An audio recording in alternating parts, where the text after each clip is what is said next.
Listen, guys, we're going live. I'm taking over the stream. This is my chat now. Now that Destiny is banned for 30 days, I'm taking control. We're going to spend a month doing non-stop learning. We're going to come out the other side ready for any position in computer engineering or computer science. Stick around.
My dude, Beryllium, nice to see you here, man.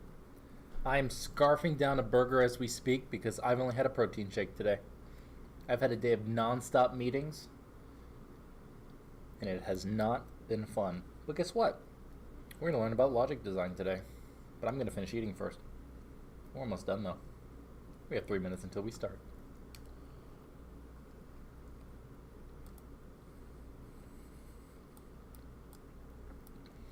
You guys are going to be my perfect computer engineers by the time we're done.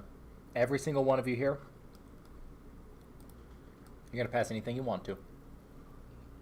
It's going to be great. It's a good day to stream.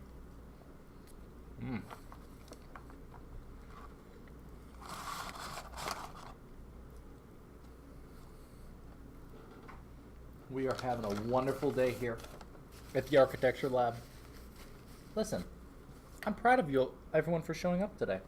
I'm so happy you're here of your own volition. This is the content that Twitch needs. The educational content that will revolutionize the platform. This is my platform now. It's mine. My boss had a meeting all today and postponed my stuff. Not sure if good or bad. Maybe neither. Maybe it's just like indifferent news. Or maybe he just hates meetings as much as I do. I love meetings where I just have to explain to someone what I've done. It's great because no one gets anything out of it because they forget everything by the next meeting. Like, I get the accountability portion, but, you know. Neither is perpetual slow pain and suffering of the startup. I've never worked for a startup. I have a friend that has a startup right now. He's trying to get funding. He's in Texas. I wish him the best.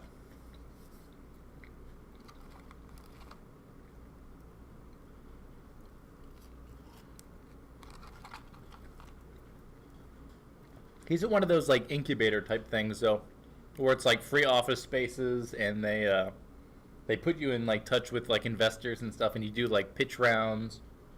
He's in one of those free places. He's still an undergrad though.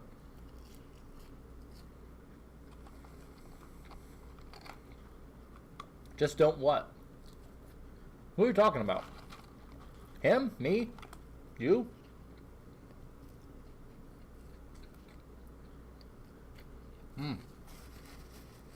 Work at a startup? I'm getting a PhD. I'm never going to work at a startup unless it's my startup. And if I have a startup, the tech's going to be solid. I remember enough. Thanks for starring with us today. You're our star of the day. You, Beryllium. Listen, we got to get to like 100 concurrent viewers at some point so I can start getting on the path to, what's it called, partner. I don't know what partner does even. I might be even fine with affiliate. I don't care. I'll stay affiliate forever. Who cares? As long as people are learning. But guess what? It's time to start the stream. Let's hit it with that music.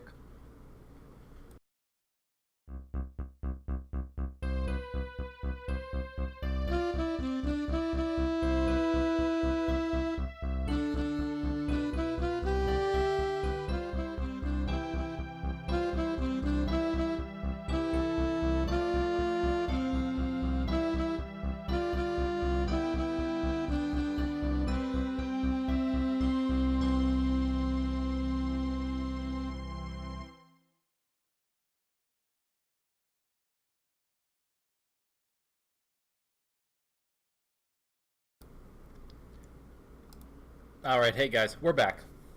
Chapter 2. We started Chapter 1. This is a logic design stream. This is your intro computer engineering type stuff.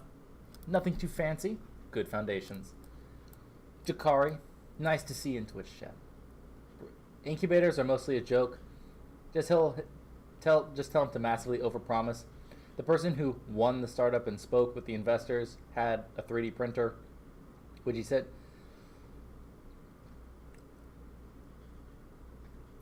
This is like a different place, Beryllium, because he already has like 8 employees, including people that like a guy that worked at that was at Tesla, a couple other like mechanical engineers and electrical engineer. This is like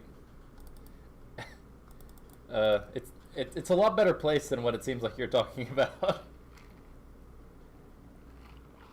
All right, but guess what?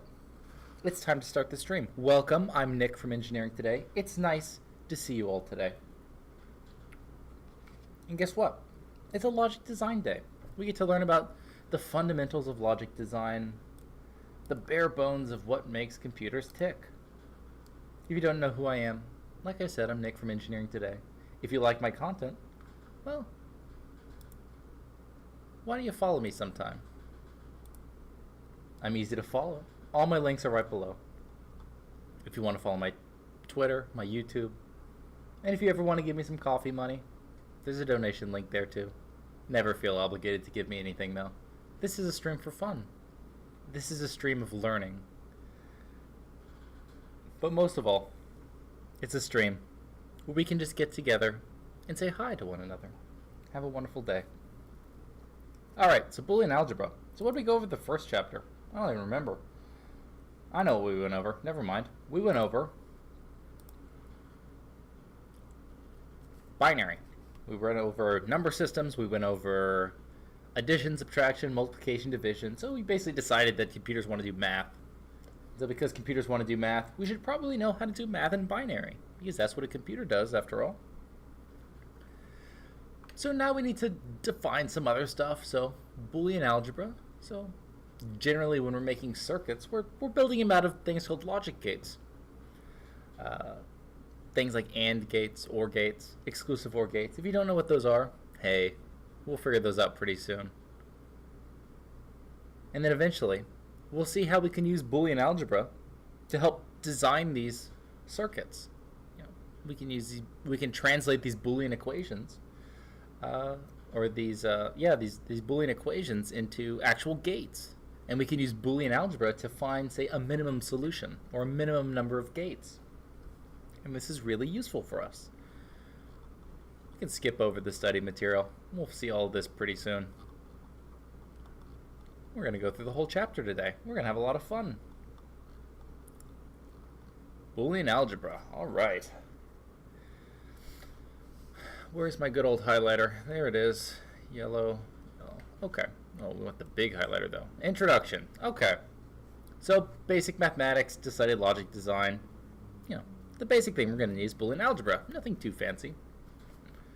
So Boolean Algebra has many other applications, including set theory, mathematical logic, but, we're going to talk about switching circuits because, hey, this is a computer engineering stream. We care about switching circuits. Because those switching devices, which we will use, are essentially two-state devices, ones and zeros, we will study the special case of Boolean algebra in which all of the variables assume only one of two values. So this two-valued Boolean algebra is often referred to as switching algebra. Switches because switches generally have two states. Okay, a little bit of history. George Boole, he developed this back in 1847. He solved some mathematical logic problems. And then Claude Shannon first applied Boolean algebra to the design of switching circuits in 1939. I think Claude Shannon actually also worked on Huffman coding. Trinary computer.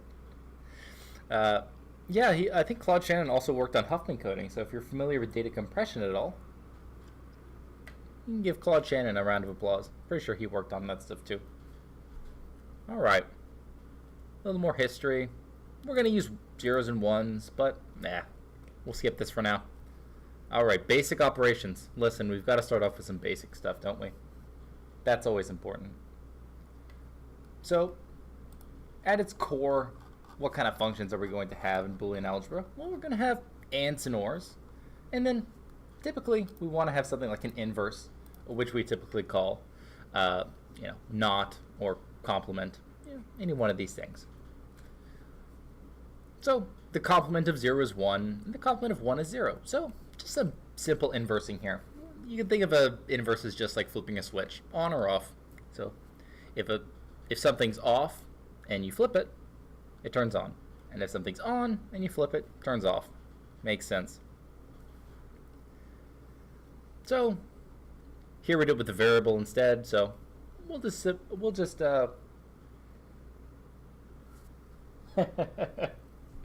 when they use the apostrophe.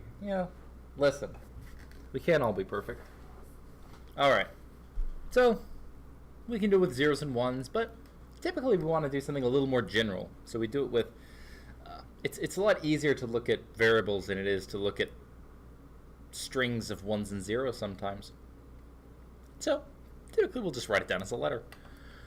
So an alternate name for the complementation is inversion. So typically the logic device we talk about is an inverter.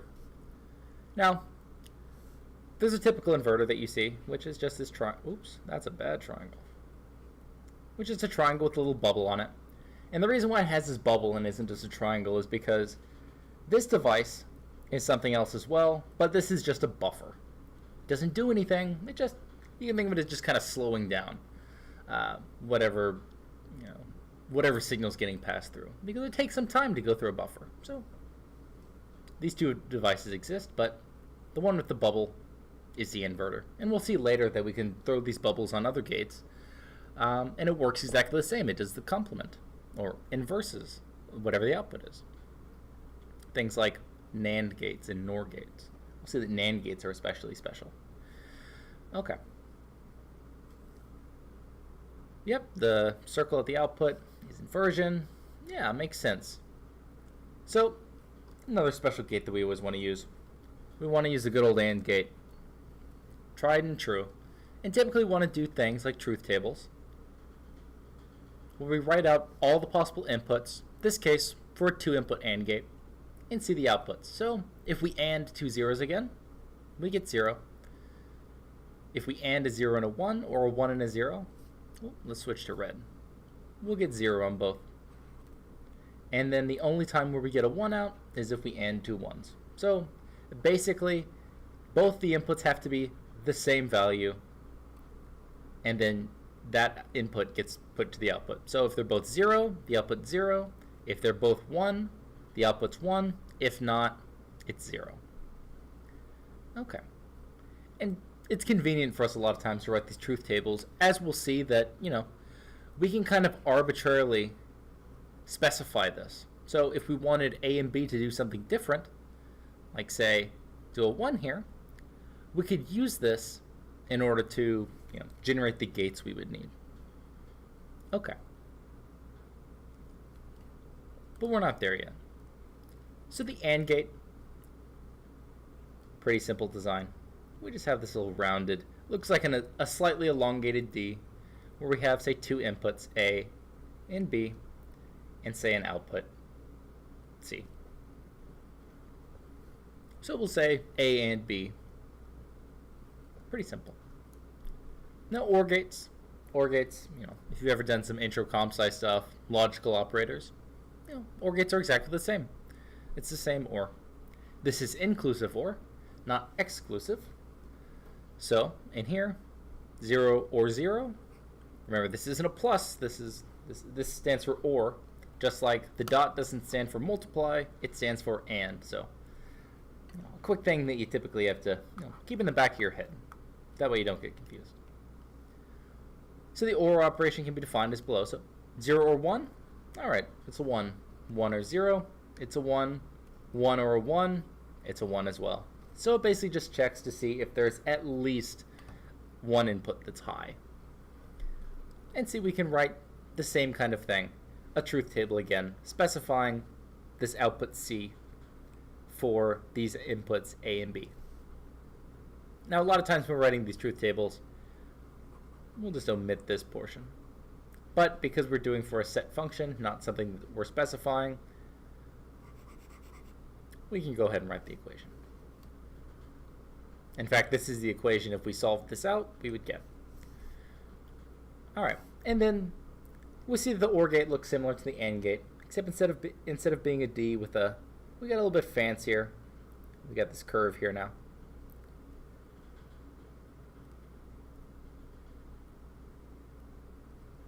We have our inputs A and B, and an output C again. So next, what are we going to do? We went over the basic gates. What do we do now? So next we apply switching algebra to describe, let's get this, to describe circuits containing switches. So we will label each switch with a variable. If the switch X is open, we will define the value to be 0. So we'll think of it as 0 voltage or 0 current. We're cutting it off. And then if it's closed, we'll consider it a logical 1. Basically, we've connected the circuit, so it's on. So now let's see what we do. So now we have a closed circuit between terminals 1 and 2. So let's see. Now consider a circuit composed of two switches in a series. Oops, I'm going to sneeze. Excuse me. So if we have two switches in a series, we will define the transmission between the terminals as t equals 0 if there is an open circuit between them, and t equals 1 if there is a closed circuit. So if one of these is open, it's going to be an open circuit. No current's going to pass through. So this is analogous to something such as t is equal to A and B, because A and B both have to be 1 or closed in this case.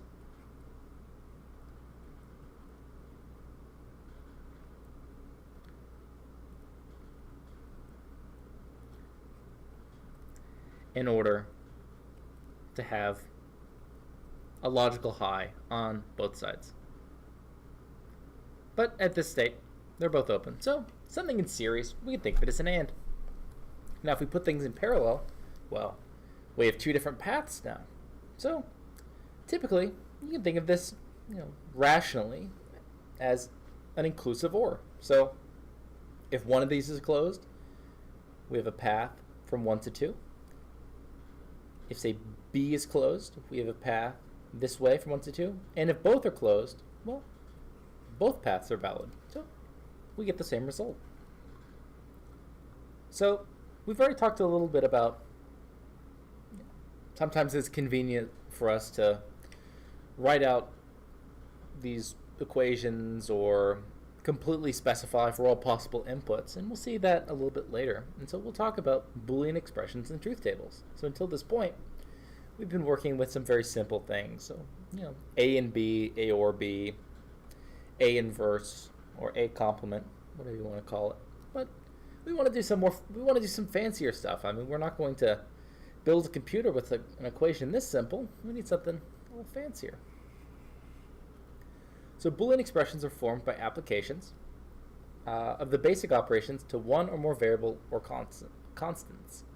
The simplest expression consists of a single constant or variable. So, 0, x inverse, simple equation. So, if we have something like 0, in reality, we just have, some line that's we tie to ground, so that it's always 0 volts.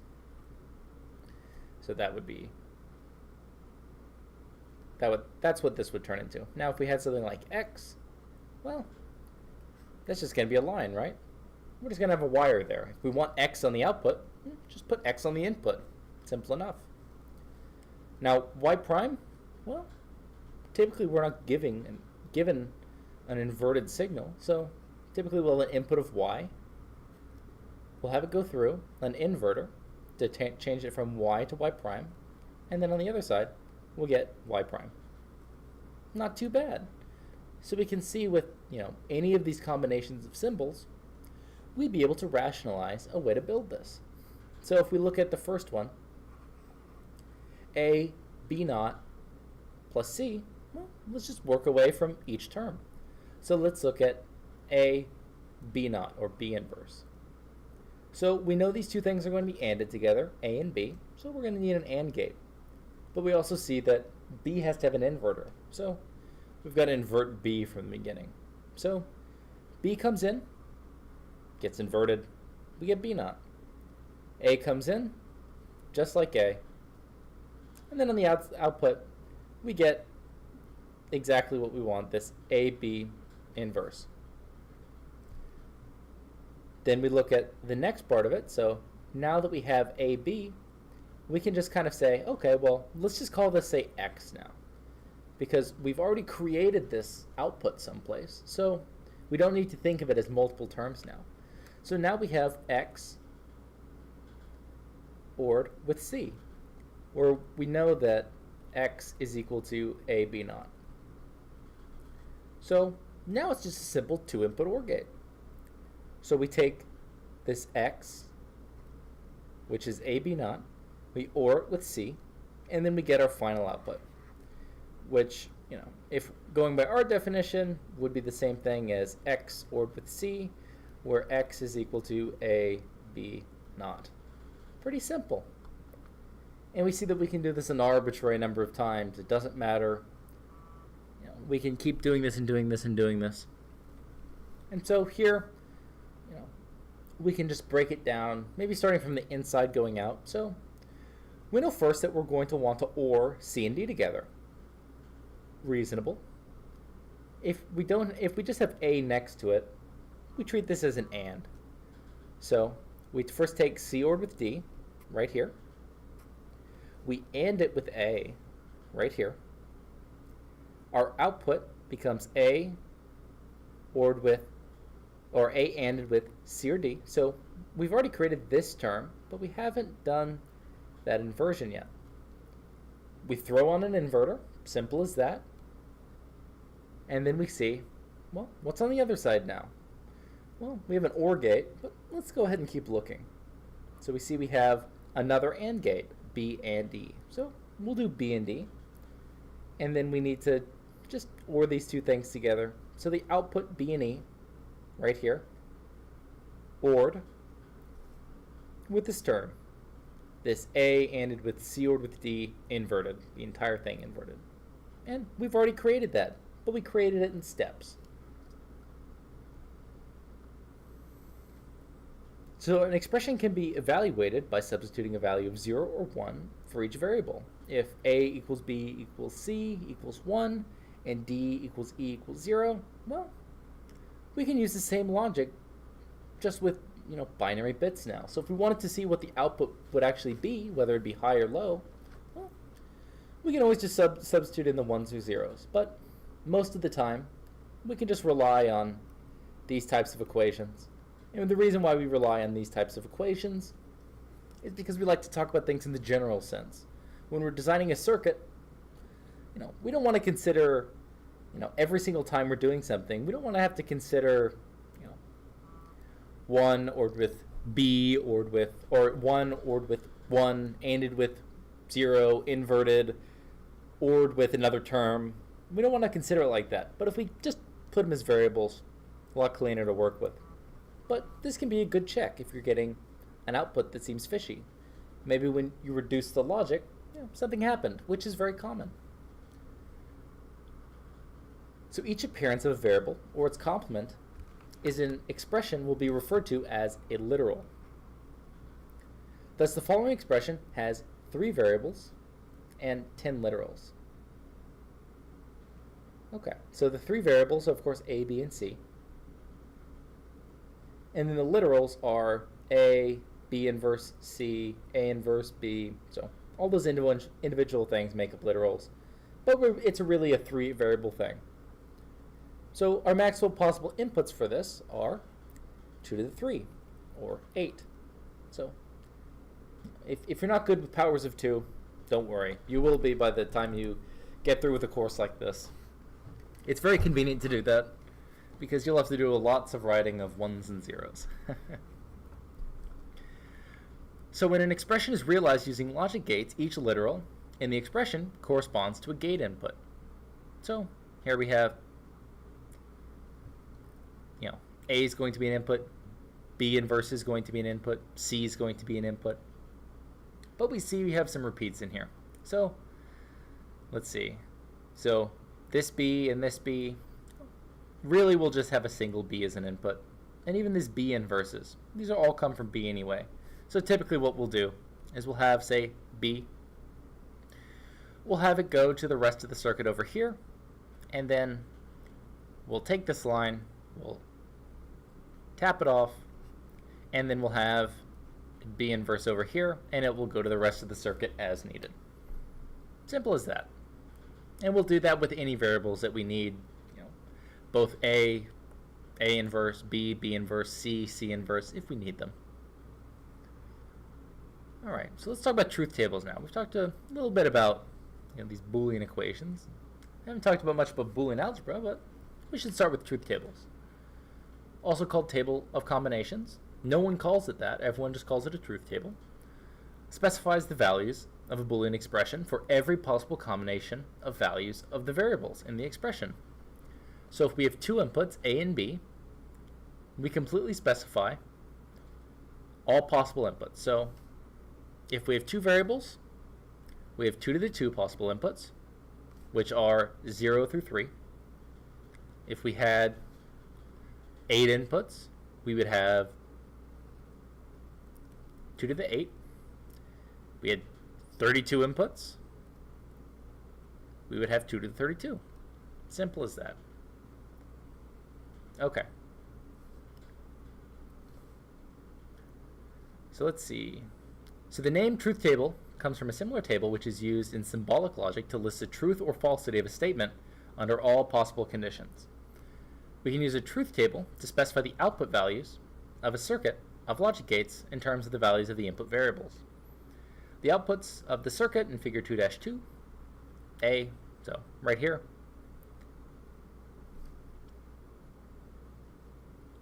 and then 2-2B shows what the truth table would look like.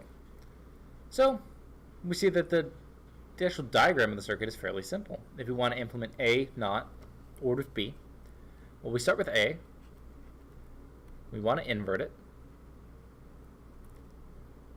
it's going to be ORed down the line, and then we have B, and then we get our result of A inverse ORed with B. Pretty simple. And then in the truth table, we'll completely specify all possible inputs just to see what the outputs would be. So 0 through 3, because this is 2 to the 2, or 4 different inputs. So 0, 1, 2, 3.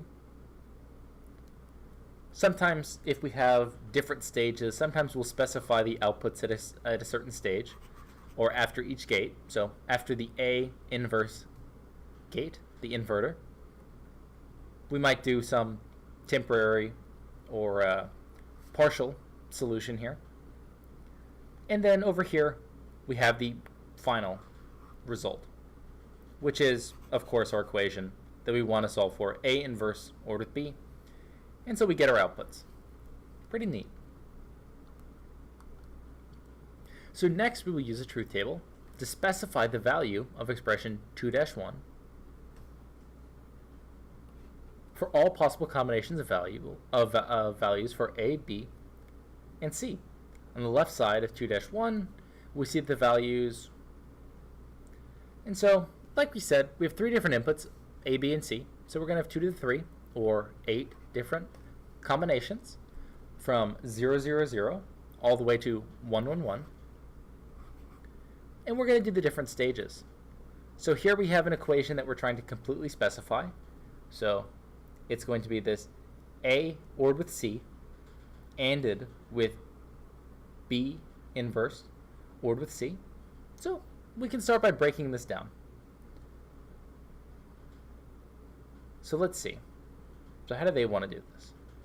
So they show a lot of different things that you could do. They show actually 2 different ways you could do this. So we'll see that a lot of the rules from algebra, they carry over. But the most simple thing to do in this case, we can just look at these last 2 ones. These are the most simple expressions that we have here, and probably this one as well. These are all the temporary results. These are actually if you distribute out. So if you pretended this was like algebraic multiplication.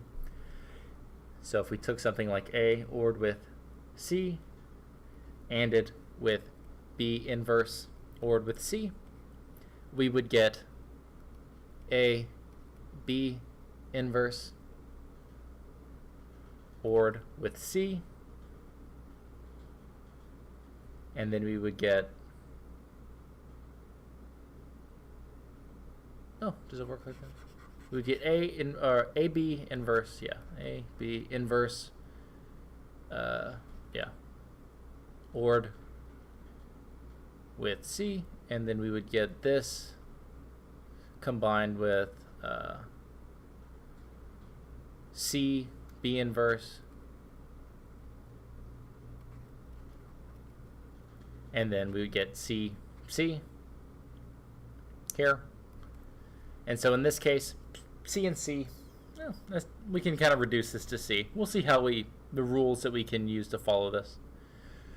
We see that we have A inverse, or A, B inverse, and then C, B inverse. We can play around with that a little bit later. But we see that we can also put it in this form of, this will reduce down later to A, B prime, ORed with C. But for now, we see we could just kind of fill in the blanks. Nothing too special. And here they show, they claim this, but we haven't really gotten to the basic theorems yet, which we're going to get to in 2.4. But we see that already, we see that there's different ways of writing the same equations. And sometimes this can even save us gates. So if we look at an equation like this, and we kind of start to think, well, how many gates would it take us to implement it? So let's do the first one. So if we did an OR gate of A ORed with C with an output of A or C, we have another OR gate of, this time, B. That goes to an inverter. That gets ORed with C. And then we need an AND gate over here for these 2 outputs to finally get this A ORed with C ANDed with B prime ORed with C. But we'll see later on that this is actually a lot cleaner of an equation. And why is that? Well, let's look at the gates. So we have A, and then we have a B inverted again. Okay, nothing special so far. Let's do an AND gate there. But then we see it's just ORed with C. So no gate here. We just put C directly into it. And we get an equivalent expression. So we save the whole gate here. Now, in some cases, saving a whole gate may not be typically useful, or maybe even there's a reason why we have an extra gate. A fun fact back in the early days of computing, so back at EDVAC, the original stored program computer from 1940 that was built starting in 1944 through 1946 when it was completed. There's a famous story of John von Neumann going to visit Eckert and Mauchly, who were building it at the time at Princeton. And one of the fun facts was, he saw how they were implementing some adder, and he said that, I can do this with one fewer gate than you can. But Eckert and Mauchly were no dummies, and they said, yeah, we know. That's not that hard. The reason why we have that extra gate is because we need the current to drive the circuit. So, sometimes practicality wins out. Sometimes you can't. Sometimes doing the minimum isn't always what's best. So now that we've talked about Boolean equations somewhat, we should know about the theorems. If we're going to be reducing these things, trying to reduce the number of gates we're using, we should probably know about the basic theorems of Boolean algebra. So we'll start with some basic ones. If we OR something with 0, doesn't matter. It's just going to be whatever x is. And we can kind of see this rationally. If something's always off, but we're doing an inclusive OR, well, if it's a 0, we know it'll be 0. And if x is a 1, we know it'll be 1. So it's just going to be whatever x is. Now if we OR something with a 1, it doesn't matter what the other input is. It only requires a single 1 to drive the output high. Now ANDs are a little different. So ANDs are almost the inverse, not quite. So if we AND something with 1, it's always going to be x. Because if it's a 0, the output's going to be 0. If it's a 1, the output is going to be a 1. So it just matters what x is. And then the same thing, if we AND something with 0, well, there's no way it can be 1.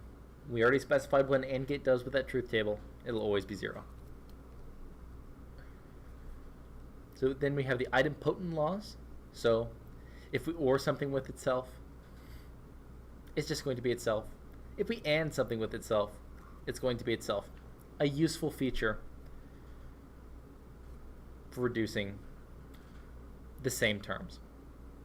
Then we have this idea of doing double inversion. Now, double inversion is a useful thing because it actually allows us to put equations into forms that are more convenient for other kinds of gates. So we can take something that's using AND gates and OR gates, or OR gates and AND gates, and we can turn it into a form where it's all NAND gates, or maybe all NOR gates. So the involution law, it just says that if we invert something twice, it'll be itself. Now, the laws of complementarity are also not too confusing. If we OR something with its inverse, we know it'll be 1, because if this is a 0 and this is a 1, well, this will be a 0. Oh, sorry. These have to be different. So if this is a 0, x again is 0, but it's 0 inverse, so it'll be 1. And then if we see if they're both 1, then they have to both be 1. They're both x. So this will turn to be a 0, and it'll still be 1 because it's an inclusive OR. Now ANDing says the opposite. It says that if we AND something with the inverse of itself, well, we know one of these will be 0. It'll always drive the circuit low. So nothing too special, but another thing that is useful if we're trying to reduce some equations. If we can pick out these terms and say, oh, it's 1, we can get rid of, say, 2 terms in an equation. Okay. So let's see. Any expression can be substituted for the variable x in these theorems. Thus, by theorem 2-5, A, B inverse, ORed with D, ANDed with E. So we have some kind of nasty long equation here, but it's ORed with 1. It'll always be a 1. And if we have something like A, B inverse, ordered with D anded with AB inverse ordered with D inverse, well, why don't we just say that this term right here, why don't we just say that that term is equal to Z? Well, if this is Z, well then this is Z, so it's going to be Z anded with Z inverse. Well, we know from the theorem 2-8b up here, right here, the complementarity law, well, we know this is going to be 0. This is just something anded with itself, but its complement. Pretty nifty. Sometimes it's useful for us to rewrite these equations as another variable. So we illustrate some of the basic theorems with switches of circuits. So if we have, say, two switches controlled by, a single control, both A, well, we can just replace this with a single switch. And you can think of this, if you go to your house and you have, a double light switch or something. If you put both your fingers under both of them, well, if you move it up, well, they're both going to turn on. And if you move them both down, well, your input's only that one finger, so they're both going to move down.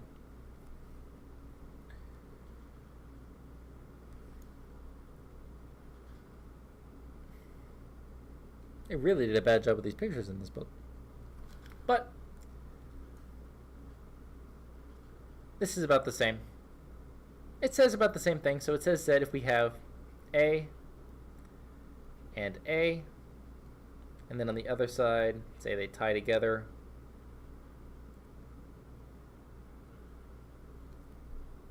our output is still going to be, let's see, yeah.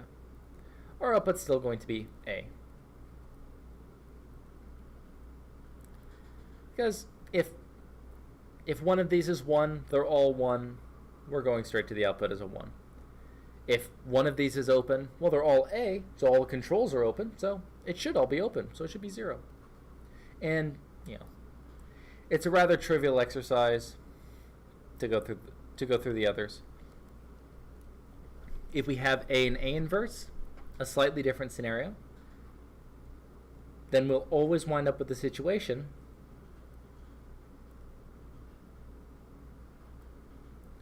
where one of them will be closed and one of them will be open. So if we just switch this around, well, this guy will move to be open and this guy will move to be closed now. So guaranteed to be a 1, and then A anded with A prime, guaranteed to be 0 for the same reason. One of them will be open, the other will be closed. So pretty nifty, pretty neat, but we can do more. We should do more. So now we get to things that might be a little more interesting and a little more useful. So commutative, associative, and distributive laws. We're getting to sound a lot like algebra here, but hey, it's Boolean algebra, so it should.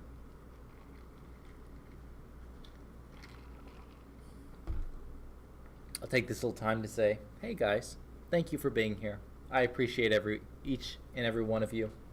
I'm glad you could make it today. It's a wonderful Friday. I'm glad to be here. So many of the laws of ordinary algebra, such as commutative, associative, they also apply to Boolean algebra, which is convenient for us because, hey, we learned those in algebra. So let's see what we have. So it says that we can reorder things. For and or, the commutative law works. So x anded with y is the same as y anded with x. And then x ORed with y is the same thing as y ORed with x. This isn't terribly useful except if we get some equation that's jumbled up. And then it just says, well, we can do some reordering to make it at least consistent. Now the associative laws, they say the same thing. They say that where we put these braces, it doesn't really matter. So x anded with y anded with z is the same thing as x anded with y anded with z, which is the same thing as x and y and z. And it says the same thing about OR gates as well. So if we have x ORed with y, ORed with z, it's the same thing as x ORed with y, ORed with z, which is just these three ORed together. Nice things to know. Not particularly helpful. However, if we're solving equations by hand, being able to group terms like this, well, it may be convenient just for a sanity check point of view. And so this just kind of proves it, the associativity law for AND. So we see that for all possible inputs, the outputs are exactly the same. If the outputs are exactly the same, the circuit's exactly the same, the equations are exactly the same. So this is all we need for proof of this.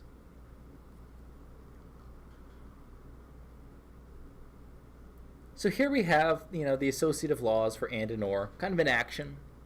So this just says if we have these two AND gates together, it's the same thing as if we had a 3-input AND gate. Sometimes this is possible. We'll see that there's things called limited fan-in and limited fan-out. And limited fan-in just refers to, well, we can only have so many inputs to a gate. And limited fan-out refers to, well, we can only drive so many other things with a single gate. So we have a limited number of, say, outputs. So this can only connect to a limited number of gates. It's finite.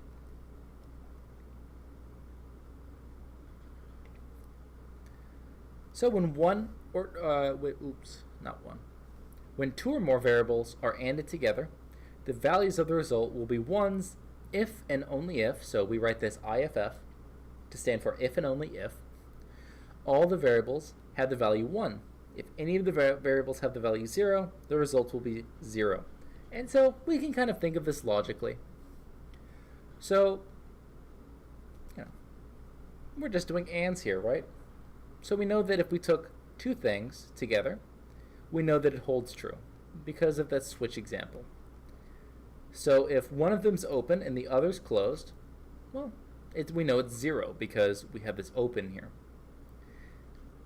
Now, the same thing happens, if we add another variable in there. If any one of them is open, well, the output's still going to be 0. So it doesn't matter how many terms we use. If it's all ANDs, they either all have to be on, or they have to all be on in order to get a 1 for an output. That's our only scenario where we get a 1 as an output.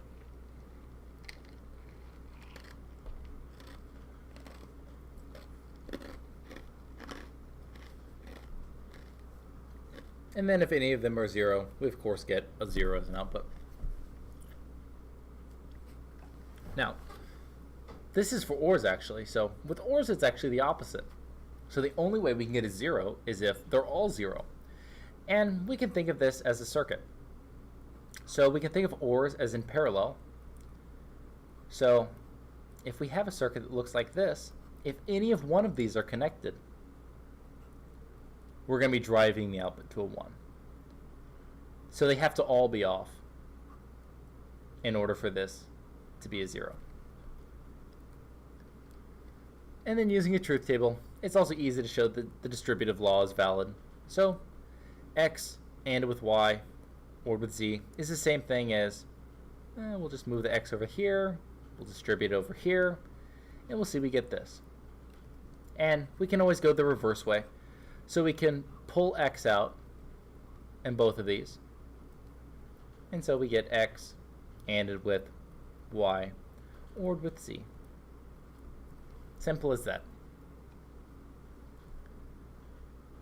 So in addition to the ordinary distributive law, a second distributive law is valid for Boolean algebra, but not for ordinary algebra. And this says that x ORed with y and with z is the same thing as x ORed with y ANDed with x ORed with z. It seems a little bit funny, but how do we get here? Well, we can kind of, write this out a little bit, right? So if we just play around with the right-hand side, our solution, well, let's just see what happens if we start distributing things. So here we take this right-hand side, and then we say, okay, well, what happens if we, let's see, what do they do here? So they say that x ordered with y ANDed with x ordered with z is the same thing as x ANDed with x ordered with z ordered with y ANDed with x ordered with z. Okay.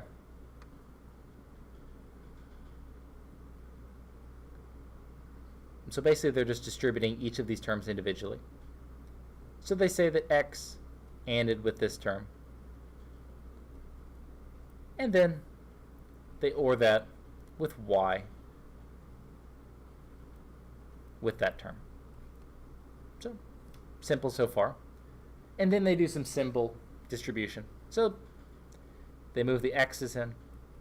So you get x and x, x and z, y and x, y and z. Okay. Well, we know that x and x, well, that's just going to be x. So then we're left with 1 ORed with xz, ORed with yx, ORed with yz. Okay. Well, if we have x ORed with xz, well, okay. This isn't too hard to kind of, rationalize out. So what happens if we pull an x out here? So if we wind up with x, and then we get 1 ORed with z, well, 1 ORed with anything is going to be 1. And then so this entire inner term is just going to be 1. So then we get x ANDed with 1, which is what we get here. So now that we have this, well, we still have to take care of the rest of the equations. And so we continue on, and we find out, well, if that worked here, well, why don't we just pull x out again? Because we have an x here, and an x here, and we have an x here still. So we just pull that x out, and now we have this 1 ORed with the other terms. And so this entire term will go to 1. And then we're left with x ANDed with 1, ORed with yz. We know that something ANDed with 1 is just going to be itself, so we get x ORed with yz. Convenient. It's good for us.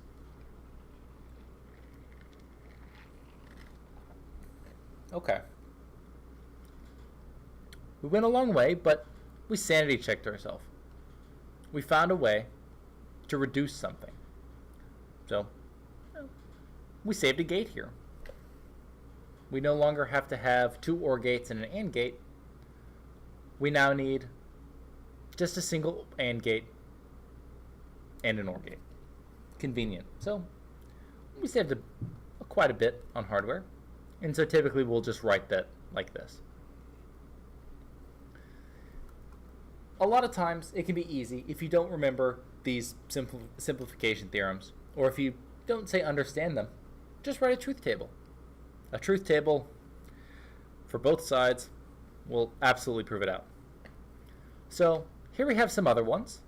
So let's look at 2-12 first. This one's a pretty easy one to prove.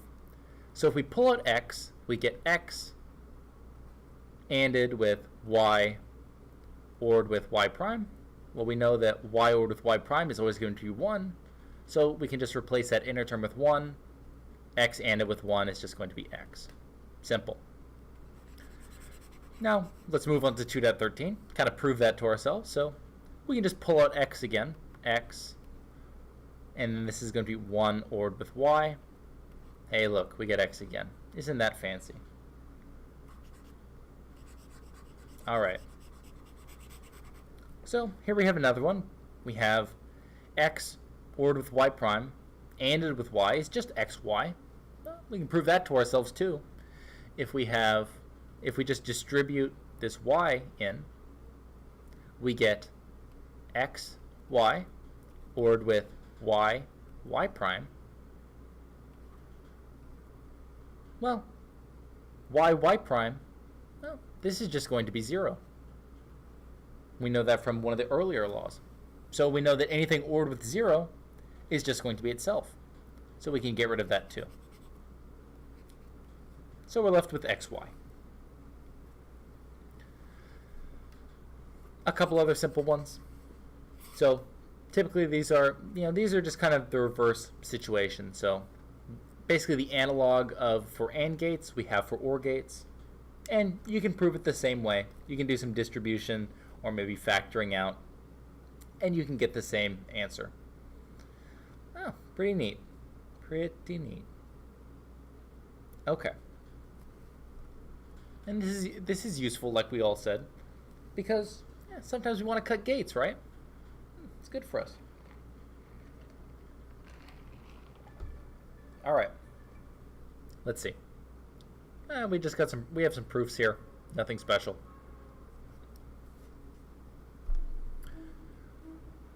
So here we have an equation, and let's see if we can, maybe cut this down anymore. So in its current form, we get this. We have A ANDed with A inverted or B. So we have 3 gates here. But let's just do some distribution and see what we get. So now we have A prime ORed with A B. Well, A prime, well, we know that's always going to be 0. Always. Oh, so 0 ORed with anything, it's just going to be the other thing. So we can get rid of 0 as well. So actually, it's just going to be A ORed with B. So we cut out an inverter, and we cut out an AND gate. So an inverter is going to be minimum 2 transistors. Forgot how many transistors an OR gate is, but it's more than 2. So it's good for our costs. All right. Let's see if they have anything interesting here. They have a couple examples. Nothing too fun. We've already been through quite a few examples so far.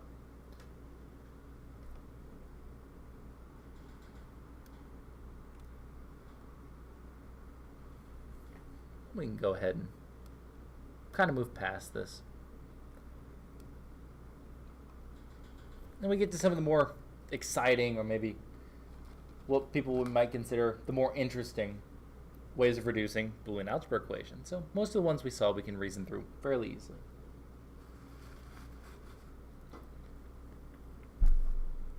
So let's see. So what happens if we get something?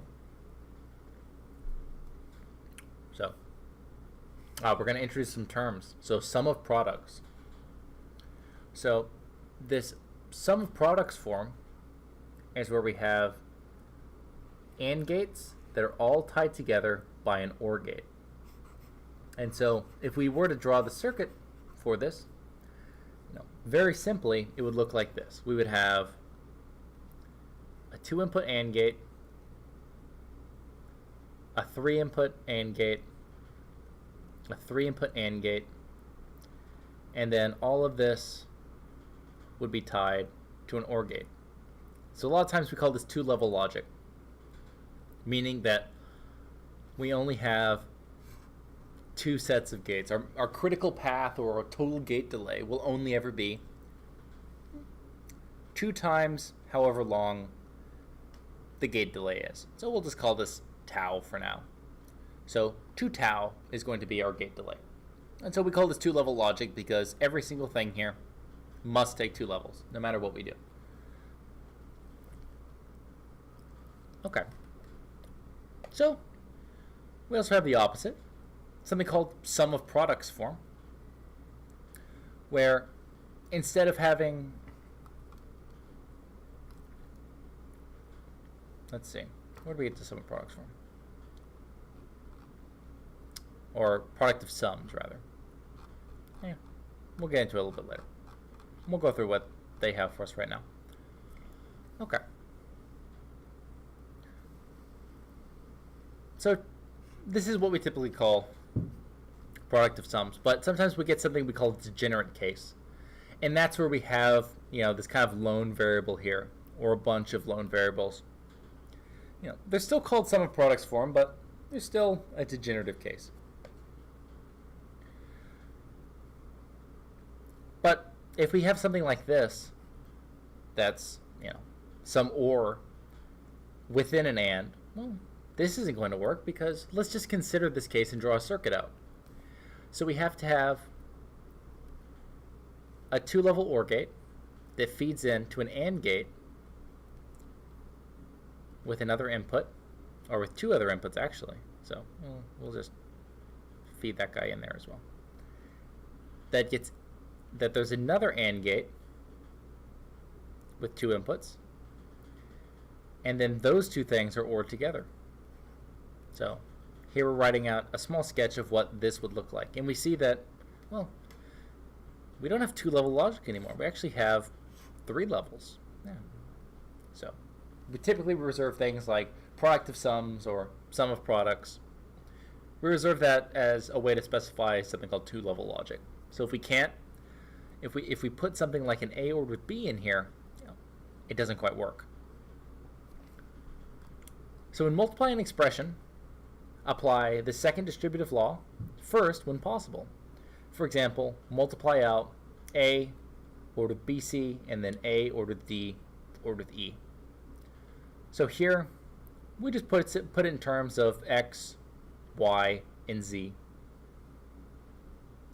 It's typically easier for us because then we can write the equation as X ORed with Y. And then we have, again, X, which is A, ORed with Z. We know that X, of course, is A. We know that Y is his BC term. And we know that Z is his D ORed with E term. But, it doesn't really matter. If this is more convenient for us to reduce, so be it. That's better for us. So we know that this will reduce down quite a bit. And we remember how. So if we just kind of multiply this out, we know we're going to get X and X. And we know we're going to get Y and Z as well. So we already know that this goes to X ORed with Y and Z. We already did the proof for that. So we can just write this out, and then we can expand it yet again. So here we have that. Here's a reduced thing. We substitute back in. We see that we get A ORed with BC and with D ORed with E. Remember that Z is D ORed with E. And then we see that we can just distribute again. And we'll just throw this guy over here, and we'll throw this guy over here. And we write out with A ORed with BCD, ORed with BCE. Pretty neat, pretty nifty for us. So of course the same result could be attained the hard way by multiplying out the original expressions completely and then eliminating redundant terms. So we could go this long, arduous way of going, A, AD, AE, ABC, BCD, BCE, and then reducing, but if we just do this little layer of abstraction right here, we see that it takes us no time to solve a question like this. That's good for us. So then we talked about sum of products, but then we have product of sums. And so product of sums is very similar, except this time, instead of being in the form of AND gates, all feeding into an OR gate, so this is going to be SOP, so sum of products. So instead for POS form, it's going to be the opposite. It's going to be OR gates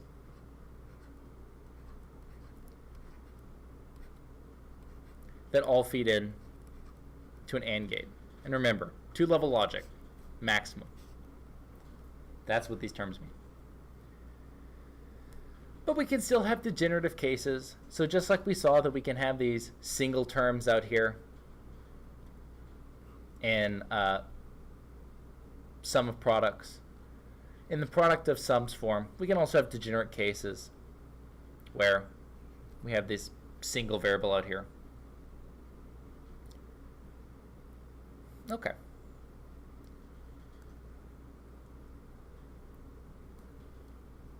So something like this, or things that we can't factor anymore, we still consider it to be in product of sums form. But if we have something like this, so something ORed with E and F, it's not fully factored, so we can't consider it sum of products. But really, that's just a name. Doesn't matter too much. So now we get to an interesting point where we go, okay, well, we went from sum of products to product of sums. So what about going the other way? Or sorry, we went from product of sums to a sum of products here in this equation. So what happens if we want to go from, or sorry, we went from product of sums to sum of products up there. So now we want to go from sum of products to product of sums. So we can see this in a simple example.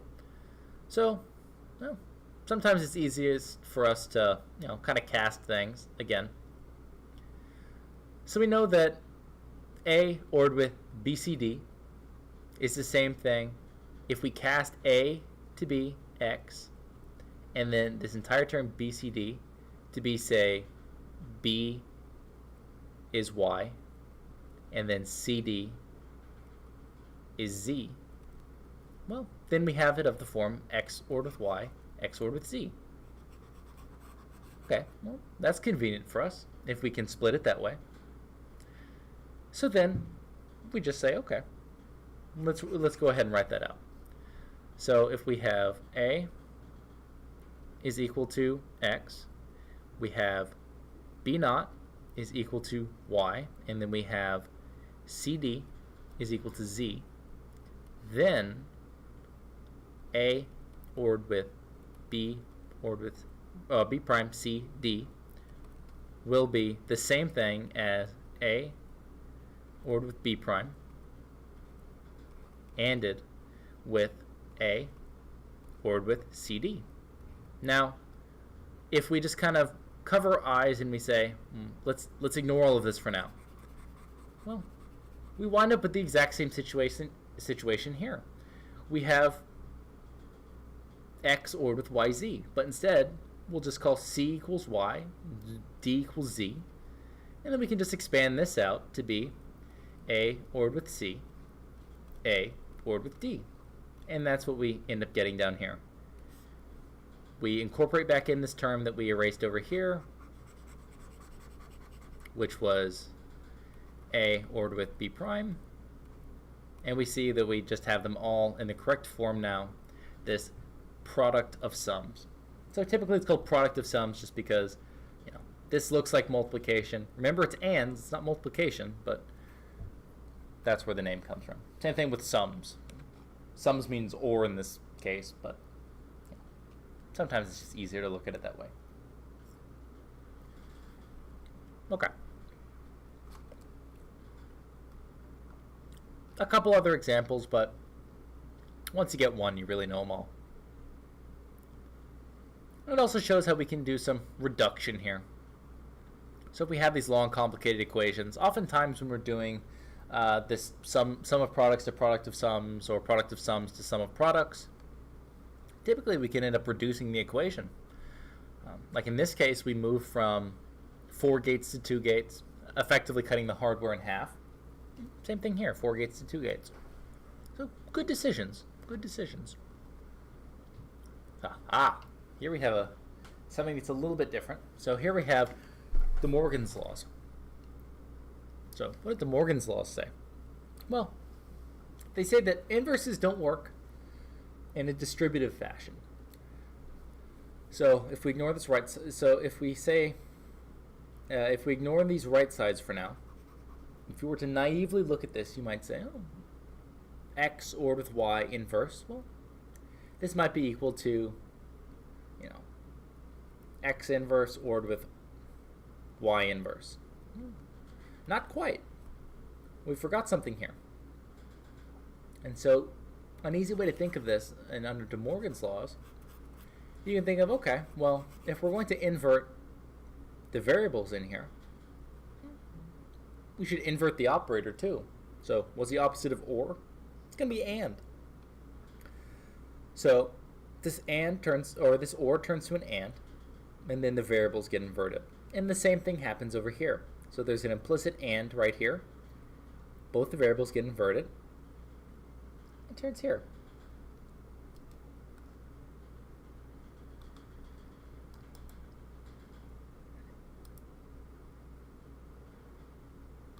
Pretty cool. We're having a great day today. JB Pratt. Yo, Engineering Today. Go here to put your Twitch stream so it'll show up on the community. I did put it there.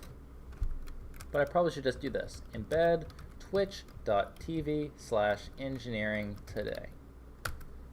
There you go. Now it should show up, I think. That's how that works, right? I have it under my profile.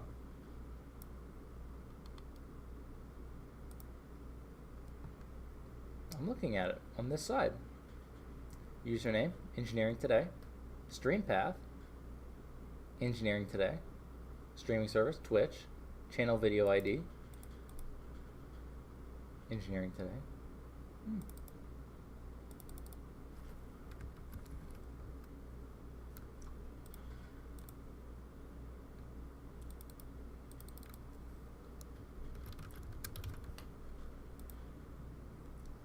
Hopefully that works. On Twitch. Channel video ID. Nice. Okay. I don't know if that works now, JB Pratt, but it's on there. But guess what? We have to get back to De Morgan's laws now. We just saw something amazing. We saw that we have to change not only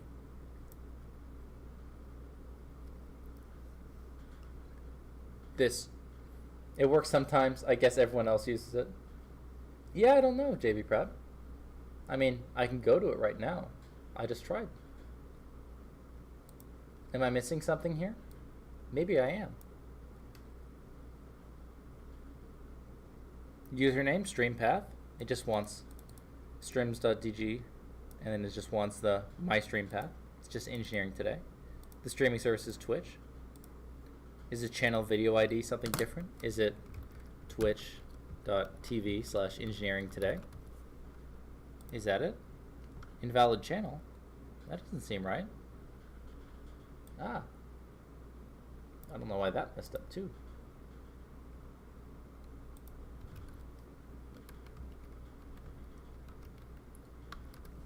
Or maybe do I have to put the streams link in here?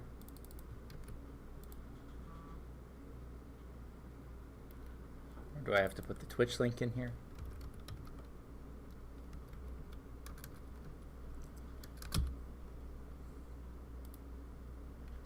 Or do I just have to put Engineering Today in here? It seems to like Engineering Today. I don't know. If it doesn't work, that's okay. Oh, it's working now. I don't know why it hasn't been working. Yeah, I mean, it's working now, JB Pratt. It just popped up there. That's weird, though. Huh. I appreciate your insight. Okay. Let's get back to it. So we saw something about De Morgan's laws, saying that not only do we need to invert the variables, but we also need to switch whatever the operator it is. And, you know, if you want to prove it to yourself, yeah, we can with the truth table, but I think we're smart enough to just take it as a fact for now. It's a fairly trivial exercise. Listen, Dash, I just got paid today. I'd give you a thumbs up right now on camera if I had the camera with me. But guess what? Camera's on its way. I got the camera. We didn't meet our original donation goal for webcam. But guess what? We're getting one anyway. Okay. So now it presents us with a pretty boring task of just doing some inversions. Okay. So we can start out here. So, well, what if we take this term and this term, you know, kind of just on their own? So, if we just consider A inverse ORed with B, we'll just call this, say, X. And we'll consider C prime, we'll just leave it as C prime. So we can just rewrite this as X ANDed with C prime. And then this thing is inverse. Well, that's going to go to X prime ORed with C. Now we just need to expand it back out. That's just going to be let's see. So this was A, yeah, this will be A prime ORed with B. Now remember, it was X prime over here, so we have to make sure we carry that prime. ORed with C. Now we just need to do it again for this A ORed with B, or A prime ORed with B. So we'll just take that over here, and we'll say, okay, well, we'll invert A. We'll flip the operator to an AND. This will change from B to B prime. And we still have ORed with C here. So we get the same answer. That's good for us. And we see that it doesn't matter if you how long of an equation you do. It's going to work out correctly. You're going to be fine. We're all going to have a wonderful day. I leave this as a trivial exercise to the watcher, to the listener. I've read an absolutely wonderful paper that used that on the most important part of the paper that I wanted to know about, and it said, we leave this derivation to the reader. I was so happy when they told me that. Made me very happy. What? We're done? Nice. We did it, guys. We made it to the end of a chapter. Interesting. Well, I think it's time to do a little bit of research, though. Listen, we've only been streaming for 1 hour and 18 minutes. It's a Friday. We're here for fun. Do you guys want to read a research paper? I'm ready to read a research paper.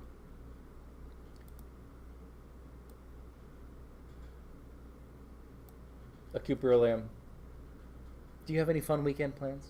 What are you doing this weekend, Beryllium?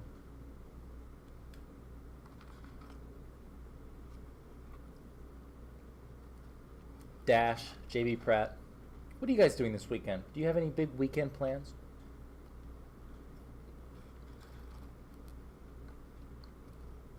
I'm Membrino. Do you have any weekend plans? Other than disliking their choice for inversion? I don't like it either. I like the bar over the variable too. Okay, let's see. Beryllium, dying of anxiety in meetings. Want me to tell you a funny story, Beryllium? I had a meeting with the guy in the CS department I'm collaborating with for a paper that we're going to submit in August, and it's about 5 weeks away now. And he said in the meeting, okay, well, it's about 5 weeks away. Okay, there's a working day is about 8 hours. A day has 24 hours, so really you have 15 weeks to work on this paper. I laughed, he laughed, my advisor laughed, but then I died a little bit on the inside because he's talking about working 24 hours a day just to pretend like we have 15 weeks. JB Pratt, working on meme projects and studying. What are you studying for, JB Pratt? What do you have going on? Here, let me pull up Chrome so we can look up a research paper.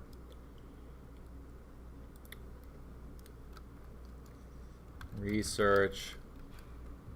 What do we want? Let me see. Let me see what my reading group sent out. My reading group sent out a couple papers. Oh, we need to read the other precise exception paper. I never read that one. It was from ISCA from last year. I have the link someplace. Let me go to Slack. Let me go to, where is it? Oh, here it. I'm already on the page. Virtualized environment. Here it is.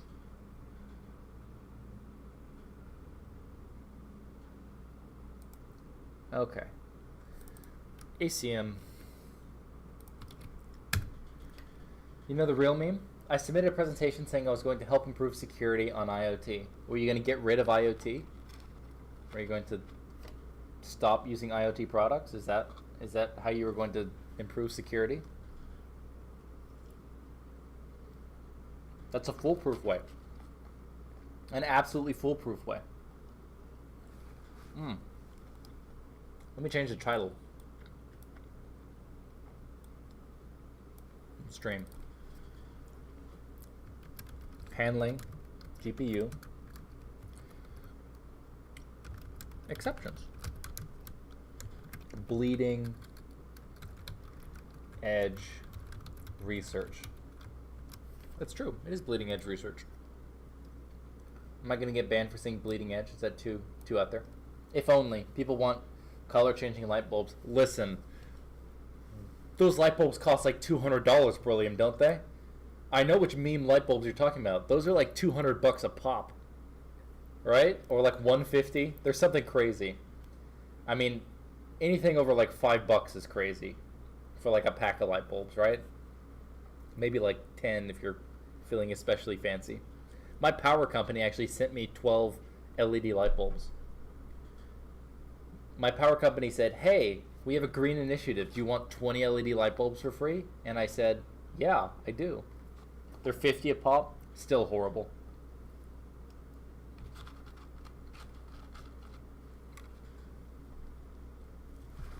Okay.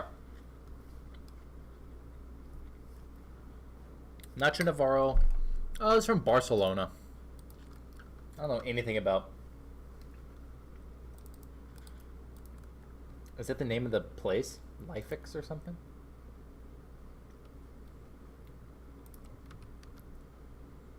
Ah. Whoa.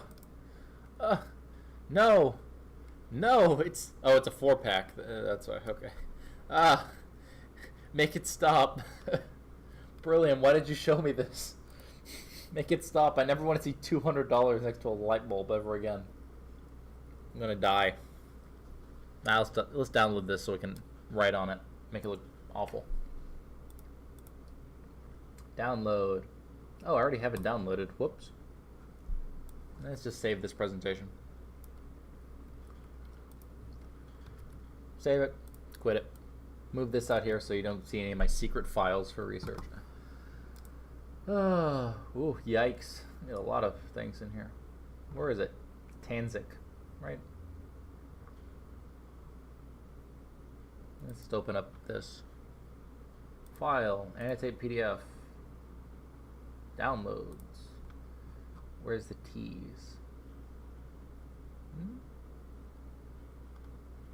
It's not here. Is it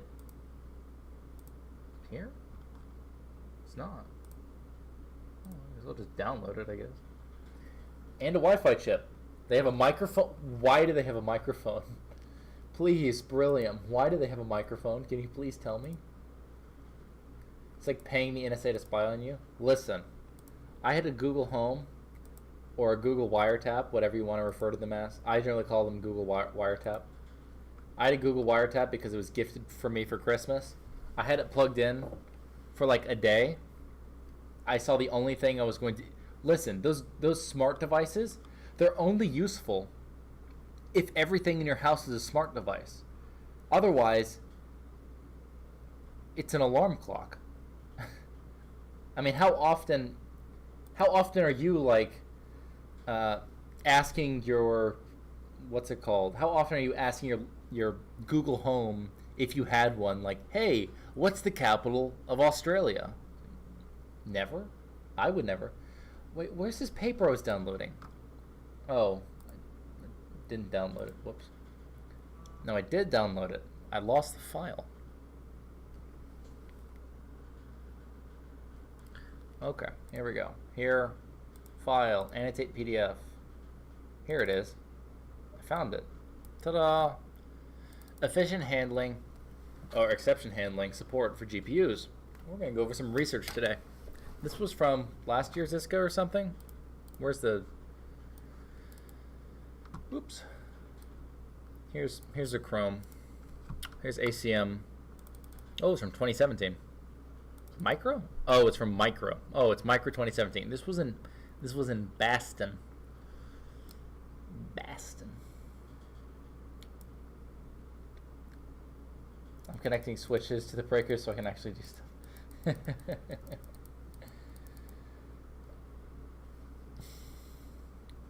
Yeah, I don't know why anybody would want smart devices. I don't see the purpose of them. It doesn't make my life easier. If anything, it would make my life harder. Okay. Let's talk about efficient exception handling support for GPUs. Okay. Recent research paper. I don't know why it always starts me on the lowest pin size. From NVIDIA and then from the Barcelona supercomputing group. Okay. So let's see. Let's go over how to read a research paper. The first thing is to skim everything, because most of the time you don't care about the research paper. Okay. Operating systems rely on exception handling. GPUs have limited support for exceptions. The existing solution forwards GPU memory faults to the CPU, and the faulting instruction is stalled in the GPU pipeline. There's no preemption of faulting threads. Underutilized hardware resources while page fault is being resolved. Okay, so this is for page faults. For some reason I was thinking this was for precise exceptions, but this might just be for UVM. In this paper we present 3 schemes for supporting GPU exceptions that allow system software to restart execution of the faulting code. There's a trade-off between performance overhead introduced by adding exception support and additional complexity, of course. So they lose performance by about 10% with no area overheads, and then they get to up to 99.2% of baseline performance with less than 1% area, 2% power overheads, and then 10% performance improvement on some benchmarks. So that's completely useless. No one cares if you, on some benchmarks, if you get 10%. It's all about averages. We further observe a 1.7x average speedup when implementing lazy memory allocation on the GPU. Also possible thanks to our exception handling support. Okay, so they do exception handling on GPUs in this paper. That's about how much time you should spend on an abstract. Introduction's the most boring thing in architecture papers, so let me see. Introduction. GPUs are used for programming. AMD and NVIDIA have commercial GPUs for automatic data transfers between CPU and GPU memories. So they have not CUDA dynamic parallelism. What is it called? Unified virtual memory. So you can page it. You can have on-demand paging on GPUs basically. So how do they do memory coherence? It's achieved through software implementation of distributed shared memory that exploits page faults to perform page migrations between the CPU and GPU. This used to be a joke actually. This used to be awful performance, but it's better now. So it removes the need for explicit data transfers, drastically improving the programmability. So the big problem right now is that whenever you're writing code right now, you have to go under this dumb model where you have to malloc something on the CPU, you have to CUDA malloc something on the GPU, and then you have to basically pass some pointers around to. So when you CUDA malloc, you do the same size, and then when you do CUDA memcopy, you have to point to what you malloced in CPU memory in order to copy it over. And so it's this dumb thing, right? Because you're basically mallocing twice, and then you're having to memcopy. But with this, you just malloc once, which you do it with CUDA malloc manage now, which implements malloc and CUDA malloc together. Okay. So what do we have? So on-demand paging, it's a useful thing, but we have a type of exception here that we need to handle. But GPUs are awful, so they're not awful, but GPUs don't support exceptions. So to overcome this limitation, they make the CPU do it. And if you're waiting on the CPU, well, that's bad. While the faulted instruction on the GPU is stalled, so treating it as a very long translation look-aside buffer. That's what a TLB is. Miss. So in this model, the GPU core is not aware the exception has occurred. Conversely, an exception on the CPU will switch the faulting thread into an exception handler routine, saving context of the thread, resolving the exception condition, restoring execution of the thread. Throughout this paper, we refer to the ability of preempting and later restarting the execution of a faulting thread as a preemptible exception. So if you can restart it, we'll call it a preemptible exception. There's also non-preemptible exceptions. So the ability to preempt an exception is used in many virtual memory features. So we're talking specifically on page faults here. So for instance, both lazy memory allocation and on-demand paging are implemented on top of this support. So when a page fault occurs, sure, blah, blah, blah, some stuff from CPU. In the former case, the OS allocates a physical page, updates the page table and new mapping, and restores execution of the thread. But in the latter case, the OS has to bring the page from disk, awful, very long latency. So instead of waiting on the page to be brought from memory, the OS usually schedules a different thread to run. So if we're waiting a long time, why are we just waiting doing nothing? Well, while we're waiting for that, just let someone else do some work. If we have work to do, switch out contexts. Let someone else do something. So besides ensuring that exceptions are preemptible, most CPUs also guarantee the architecture state be precise. Precise state. The precise state is consistent with the state as if the instructions were executed sequentially in program order. So in GPUs, they do execute sequentially in program order, but they finish out of order. But the main problem is there's just so much state. So if you have some like architecture where you have 32 architectural registers, GPUs, every thread has 256 registers. So it's a lot of state to keep track of.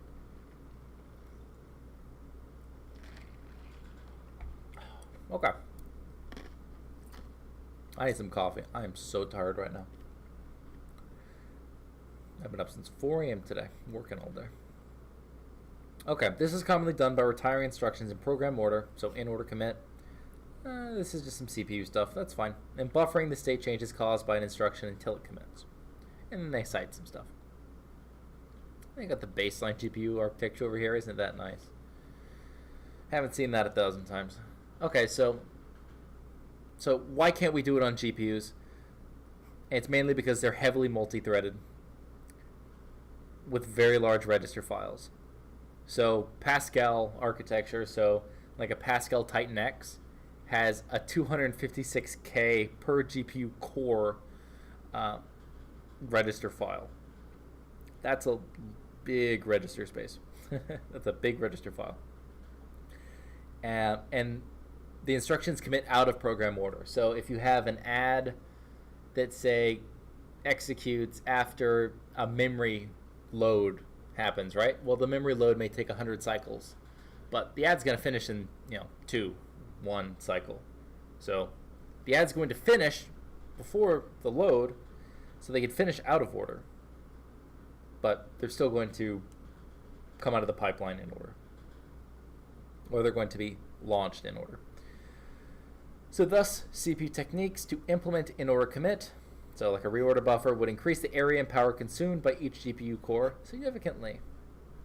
So alternatively, it's possible to limit the execution model of the GPU core so it commits instructions in order, and therefore support precise exceptions. But listen, GPUs are all about performance. We only care about performance here. That's all that matters. So we ignore this idea of committing in order. So to meet the minimum requirements, we want to support imprecise but preemptible exceptions, as they can provide the functionality required by the system software, so like context switching, without sacrificing performance on the GPU core. So it's in architecture and in many fields, it's all about striking this balance. So we could do precise exceptions, and a paper that we read maybe a week ago or 2 weeks ago, I think it was 2 weeks ago, a paper we read 2 weeks ago did that, called iGPU. But there's always a balance, though. It's always a balancing act. So they do 3 alternative implementations, blah, blah, blah, blah, blah. We're going to get into them, so we don't need to read them talking about it. So what are the main contributions? So where's one? Okay. So 3 pipeline organizations with different complexity trade-offs for context switch on page faults. So they enable page faults and context switching on page faults. That way we can assign some different work. So the scheduling scheme that switches our faulted threads and runs out to hide latency. Okay, so the scheduler they introduce, and then this fault handler to avoid the expensive communication back to the CPU. Okay, so they want to keep things on GPU. generally when you're doing work, you want to minimize your communication overhead as much as possible on any platform. Background and motivation. No, this is the most boring part. Baseline GPU architecture. You have a GPU, it has thread blocks, it has SMs, has a cache and TLBs and a level 2 cache. Not very interesting. SIMT execution. They're basically just describing this figure up here. Pretty boring. Okay, let's see. Shared memory pipeline. So the shared memory pipeline accesses the on-chip scratchpad memory and has CUDA shared address space objects. Okay. Which are not subject to memory translation because they're private per core. Yeah. Shared memory is private per core on GPUs. L2 is shared per core. L1 is private per core. So L2 shared between cores. L1 is private on core. Okay. The global memory pipeline performs the access to blah, blah, blah, blah, blah. Okay.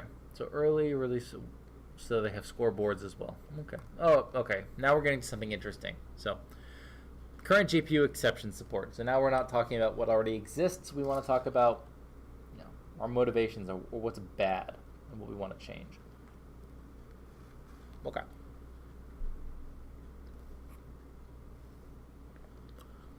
So our current generation GPU supports several types of exceptions which are treated differently. So illegal instructions, divide by zero, floating point, termination of process. In these cases, graceful recovery from exceptions is not necessary. I think out of bounds reads or illegal memory reads, those also called exceptions now, as they are only reported to the OS, which requires modest exception support. GPUs only implement the trap instruction. They also implement, not only, that always causes an exception. Traps are handled by a routine running on the GPU, but since they don't require replaying any instructions, the kernel execution can be resumed easily. Yeah. So since we don't have to save any state and kind of roll back, and go backwards and play previous instructions, we can just resume and we'll be fine. Okay. So finally, page faults caused by demand paging need special attention, as they mandate that the faulting access is replayed once the cause of the fault is removed. So if we don't have the page in memory, we have to load the page, re-execute it, and then we're fine. So the offloading and handling right now is on the CPU, while the faulty instruction is stalled in the middle of the pipeline. That's bad. We have something just waiting there in the middle of our pipeline, taking up space, causing everyone else to have a bad time. We can do better. So this approach to handling page faults guarantees correct execution, but not preemption. Having non-preemptible faults in turn prevents the implementation of new virtual memory features and optimizations, including our two use cases. Okay. So let's talk about demand paging on GPUs now. So when the GPU tries to access a page owned by the CPU, it misses both in private and shared TLB levels. The shared TLB forwards the miss to the fill unit, which after walking through the GPU page table determines the page is not present in the GPU memory. So we basically just kind of look around and we go, hey, can we find is this page anywhere on this unit, on this processor, on this GPU? And if it's not there, we go, okay. We'll send a notification to the host, which is the CPU in this case. And then we have to interrupt the CPU now. And the CPU interrupt handler, implemented by the GPU OS device driver, says, okay, well, let's allocate the GPU physical memory, transfer the contents, and then update both the CPU and GPU and the page tables to reflect the new location of the page. Had the GPU access a page that was not owned by the CPU or GPU, so like the first access to a page, the same steps would perform except the data transfer and the update of the CPU page table. Okay. So once the faulting condition has been resolved, the handler notifies the GPU, and the fill unit broadcasts this information to all SMs to resend their faulted requests. So after we get a request that causes a page fault, oh wait, Beryllium's asking a question. Want to predict where the security vulnerabilities will be in this process? Everywhere, because they don't care about security. I mean, Beryllium, do you know why they don't care about security? It's because no one shares GPUs. That's the sad reality. Amazon, I can't say this on stream. Never mind. This might be let's just say that, let's not say anything. I don't want to get in trouble. So we'll not say anything. Let's just say that nobody has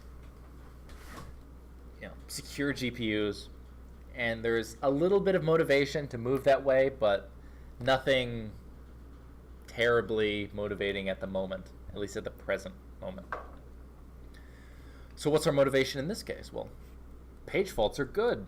It enables a lot of things. Let's see. Traditionally, the page fault mechanism is used to implement many virtual memory features and optimization, starting with demand paging. Demand paging is neat because then we don't have to. It makes life on the programmer a lot easier because we don't have to manually manage memory. Since some faults take a long time to resolve, like if it's from disk, awful. We'd like to switch to another process or thread to hide the latency. So modern systems don't stop here. There's a set of optimizations such as lazy allocation of physical memory, page prefetching, copy on write, page prefetching. I wonder if I could do Spectre. They do page prefetching. Have them load in something I don't want them to load in. Or they don't want to load in. That'd be neat. Operating systems allow user-level applications to handle faults. Okay. Facilitating further use of page fault mechanisms in garbage collection, checkpointing, transactional memory. I know a little bit about transactional memory, but not a ton. I should look more into it. So, squash and later replay faulty instructions is crucial to implement all of the above features. So this way the forward progress of the handler routine can be guaranteed because the pipeline gets flushed on a fault. So right now, let's kind of talk about what the big problem is. We've got the inability to flush the pipeline in replay. So what does this mean? It means that we have an instruction that's just stuck halfway in the pipeline. No one can proceed. We can't context switch out anything because we can't save the state well. So we just wait. We just say, okay, we'll just keep this guy in the pipeline. No one else will do anything, and we'll just take the penalty. So the implication of non-preemptible faults in our baseline system is that handling routine has to run on the CPU while the faulty instruction is stalled in the middle of the pipeline. So basically we just eat the entire latency of the stall. So offloading the fault to the CPU imposes a higher latency and lowers throughput of handling. Because we're not doing it on the device, we're having to go to a different device. So they can't be context switched because we can't correctly resume their execution later. Because it's hard to save state. Which evidently hurts system throughput. Well, if you can't correctly resume execution, I'd imagine it would hurt throughput. But also causes other performance issues in multi-programmed environments. As the previous work has shown, a low context switch latency is key to achieve good fairness and responsiveness in GPU multi-programming. Therefore, the need for all the in-flight faults to be serviced before the context switch can happen increases the latency of context switching. So timeline showing the culprits of non-preemptible faults: sparse replay, read after write on replay. All instructions are from the same warp. Stages are fetch, issue, op, read, execute, and commit. Issue, stall, cycles are shaded gray. So we have a load. We're stuck at execute here. And then we have, this guy commits. Then we have this add that uses, let's see, R7. Is R7 used anywhere? R4. Oh, R4 is loaded here. Okay. So let's go through their problem statement. So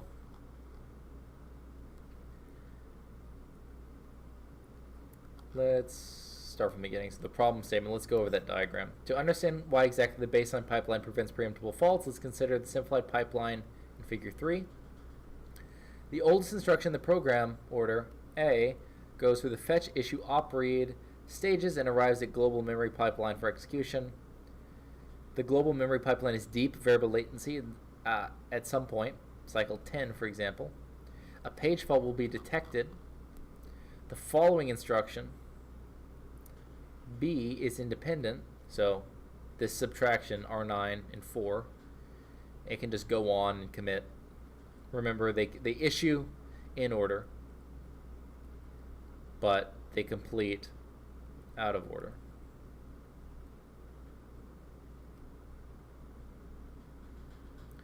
Okay.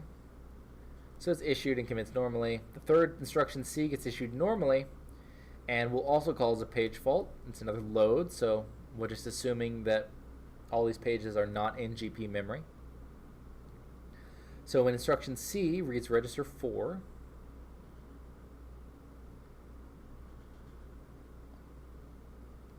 in cycle 5, it releases the source operand scoreboard, signaling that there are no more write after read hazards. So this is a write after a read hazard. It releases the source from the scoreboard, okay, between D and C. So that's over here. 2, and that's that release from the scoreboard. Finally, the youngest instruction, D, will issue after 1 cycle stall due to the previous active write after read hazard. So we have to make sure that we get to execute before we can release and allow this write after read to continue, and then commit, and then after writing a new register value to R4. So when instruction A and C trigger their faults, they cannot just be squashed and later replayed from a saved architectural state or context. So when we talk about context switching, we're talking about some saved state.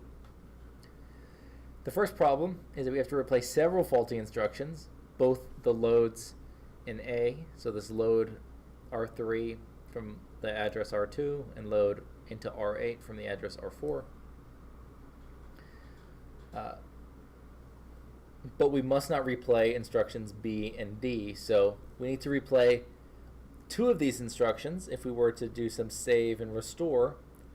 But how do we determine which instructions to replay or not? Because, this is a harder task. We have 2 instructions, but we issue in order. So essentially we'd be issuing out of order in that case. But we have no way to prevent the replay of B and D. So we refer to this problem as a sparse replay, meaning we want to replay but not replay all the instructions. Okay. If you're wondering why I'm reading this paper, it's because I'm doing what I would call related work.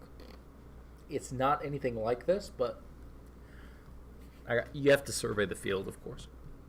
You always have to survey the field. Okay. So support for GPU page faults. Okay. We present 3 different approaches. Okay, well, I don't care what you say here because I just want to look at them. So approach 1, warp disable. So this scheme addresses both sparse replay and read after write on replay, as defined in section 2.5, by treating global memory instructions as an instruction barrier. Okay. So now we're setting barriers every time we're doing a global memory instruction. So they disable the warp fetch once a global memory instruction is fetched, and enabling it once the instruction commits. Note that execution of other warps is not affected by the events of a single warp. By the time the instruction is ready to commit, it has finished all the work, including the TLB access for all the active threads. Thus, at commit time, we can guarantee that the memory instruction will not fault and necessitate a replay. If the fault does occur, the limitation the model has provided us with two benefits. So what are the benefits? It guarantees that only one warp in flight instruction can fault.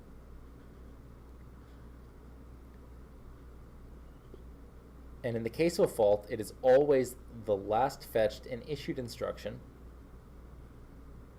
for the warp that faulted. Okay. So pipeline, so this is their new approach, or one of their new approaches. So right now they have pipeline timing diagram for the warp disable approach. Global memory instruction disables fetching new instructions for the warp, shaded in light blue. So we get a global memory load. We say, we'll have a barrier here saying, everyone stop. We have to synchronize at this barrier. So something like a sync threads, I guess. And then after this we go, okay, proceed as normal until we hit another load here, or no, until we hit down here, which is another load. And then we go, stop, the next guy, wait, you can't go yet. Okay. Hence, we only need to squash and later replay that one faulted instruction. Okay. So, because everything prior to this instruction we know will finish correctly because it's ahead of us in the pipeline,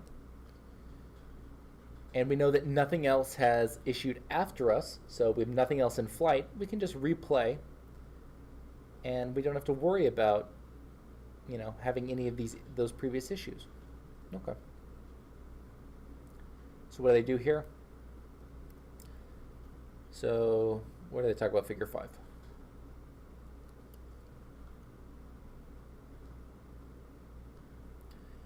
So it's applicable to other things, divide by 0, treating instructions as code barriers. Okay. So they have a warp instruction here. This goes to the coalescer. The last request is here. It goes to the L1 cache, and then the TLB, and then to the L2, and then it checks if the last check's okay. Okay. So the last TLB check for a warp memory instruction, the earliest point in the pipeline where the memory instruction is guaranteed not to cause a page fault. Okay. Interesting. So what's the negative, though? So the negative side of the warp disable scheme is that it hinders the instruction level parallelism by the baseline SM by temporarily disabling the warp on a memory instruction. So, you know, we are doing a bunch of bubbles here. This is a lot of stalls just to, you know, for page faulting. But I guess we'll see at the results section what they get. I think they said they only get like at worst like a 90% or a 10% slowdown. So it's not bad. So furthermore, since other instruction types cannot page fault, their execution is unchanged from the original SM. But they have enabled preemptible faults without increasing hardware complexity. Yeah, they had some stalls in there. And you can always just, yeah, that's not that bad. That's pretty easy. So I think SAS, so this is actually an interesting thing. In the assembly itself, it embeds the control and the stalling information for the GPU. In the instructions, it embeds the information for control, which is pretty normal, but it also embeds the latency information or the stalling information, which is neat. Okay, let's move on. What are they doing next? Replay queue. What's a replay queue? I don't know. Okay. So our goal in this game is to remove the instruction barrier semantics imposed by the warp disable. Okay, to deal with the raw, we implement a more restrictive scoreboarding scheme compared to the baseline. Here we release source operands of global memory instructions only after the last TLB check has completed successfully, while other instructions are handled like the baseline program. Okay, so they're allowing other instructions to go ahead. So after handling a read after write on a replay problem, we're still left with the problem of sparse replay.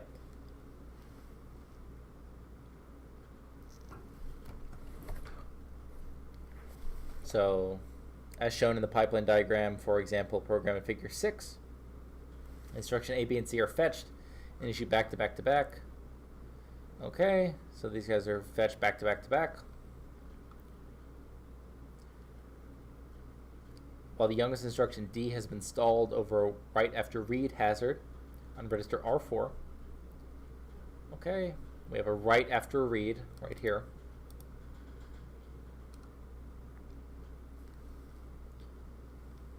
Let's see. B executes normally and commits a few cycles later, so yeah, there's B committing over here on cycle 6. If instruction C does not cause a fault, the source scoreboard will register R4, will be released. 2, and instruction D will continue with normal execution. However, if one or both the load instructions do fault, we must ensure the replay of them when the fault is resolved. But with the committed instruction B must not be replayed. So how do they deal with the same? It seemed like they just gave 2 of the same example. So to deal with the sparse replay problem, we add a replay queue next to the issue queue. Global memory instructions are inserted into the replay queue when issued and removed once they commit. So let's read that again. Global memory instructions are inserted into the replay queue when issued and removed once they commit. Okay, so it's basically just saying they're adding another queue just to store these kind of these page faulting instructions, and then they remove them if they commit. The size is bounded to the number of in-flight global memory instructions, which makes sense. If a fault's raised, we drain the non-faulted in-flight, already issued, and squash the faulted ones, and revert the program counter to the oldest non-issue instruction. So if we've already issued it, get rid of it. If it faulted, we squash it, and we roll back. The instructions in the replay queue now become part of the context and need to be saved during a context switch. Okay, so they're just saving the context now, but they're saving it only of these memory instructions. When the execution of the warp is restored, the saved instructions are replayed first before we continue with normal execution. Because the replay instructions are captured in the program order, the baseline issue logic and scoreboard mechanism can guarantee correct execution. Similar to a related where context save and restore can be formed in software or hardware. So I'm guessing one of these is iGPU, the paper that I talked about. So operand logging. So here they have this, they stall for a cycle, but then they continue. Okay, so what's this? So what's the negative side of the replay queue? So we got some additional complexity to the baseline system, more hardware, the replay queue. So we have to add another queue, and we have a more complex fault handler routine because we have more context to save. But it's an unobtrusive addition and improves ILP over that disabled warp scheme. So a little bit better, but some trade-offs for hardware. The operand law. What's an operand log? So the goal, blah, blah, blah, blah, blah. Let us consider the pipeline timing diagram in figure 7. Is it any different? Not really. So what was theirs? So what's the difference here? Oh, okay. Yeah, the difference here. So here's the big difference. So it's really only on these read after write hazards where they do the stalling now. So it's not stalling on every single global load. So that's the big improvement with the second approach over the first. So what's the third one? So instruction A, B, C are fetched and issued back to back to back, while instruction D has been stalled over a write after read hazard. The write after read hazard on register 4 is removed when instruction C reads its value. Instruction it gets issued the next cycle. By the time any page potential faults are raised, instructions B and D have already committed. If instruction C faults and needs to be replayed, it would read the wrong updated value for R4. So what do we mean by this? So now we're allowing things to continue as normal. We see that if we commit here, if we commit down here, we've changed the value of R4, so potentially, if we need to re-execute this instruction, R4 is now changed because it finished earlier. But now we're in a slightly different scenario because we're going to introduce some operand log. So they augment the SM with an operand log, so they add some more hardware that holds off source data of in-flight global memory instructions.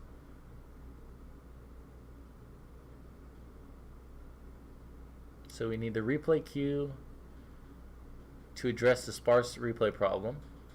So they need both of the things now. They need 2 and 3 in this approach.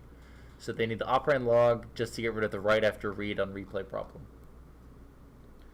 So the allocation of log entries is performed during issue of the memory instruction. During the operand read stage, data read from the register file is written to the log, making it safe to release the source operands. So basically what they do is they have the register file, they get some faulted instruction, but they make sure to save that address, R4 in this case, into something called an operand log. And that way, if they have to replay, they can just get it back. It's probably easier to use a pin here. So what do? So if here's R2, say for example, that's an address, as can be seen right here. They save it here. If it needs to be replayed, like say if this instruction faults, then it doesn't matter if, let's make it R4 though instead. Let's pretend that this says R4. So then we save R4. R4 gets updated here.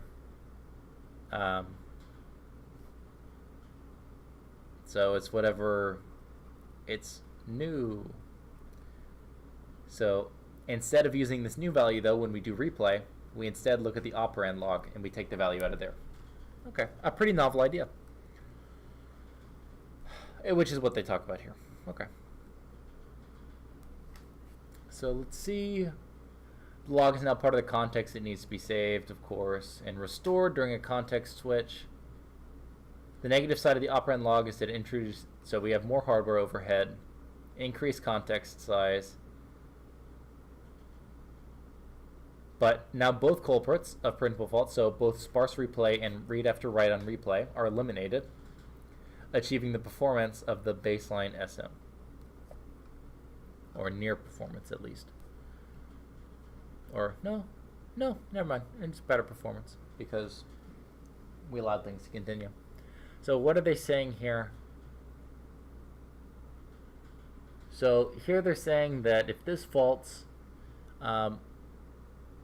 we stall for a cycle here, just so we can save the state here, and then we execute and finish. What are they saying here? They say that if this is a faulting instruction, well, we'll just wait at the faulting instruction, and then we'll proceed afterwards, so this doesn't fix the read after write hazard, but it does fix this sparsity problem. And then what does this do? It fixes the sparsity problem, or does it fix the sparsity problem? So what's the sparsity problem? Oh yeah, it does fix the sparsity problem because it makes it so every one of these are checkpointed, and then it fixes the read after write hazard because you can't do anything until this has finished each time. So you'll never ever read after write. Okay. So this one seems pretty good. So use cases. So what are the use cases? Block switching on fault. Local handling of faults. So what do they do for the experiment? What do they use? The results are obtained using an in-house developed cycle-level timing simulator that models the GPU architecture presented in section point 2. Listen, Brilliant, if you're still in chat, can you tell me what that means? Oh, Brilliant's not in chat anymore. Whoops. Can anyone in chat tell me what they mean by an in-house developed cycle-level timing simulator? I'll give you a hint.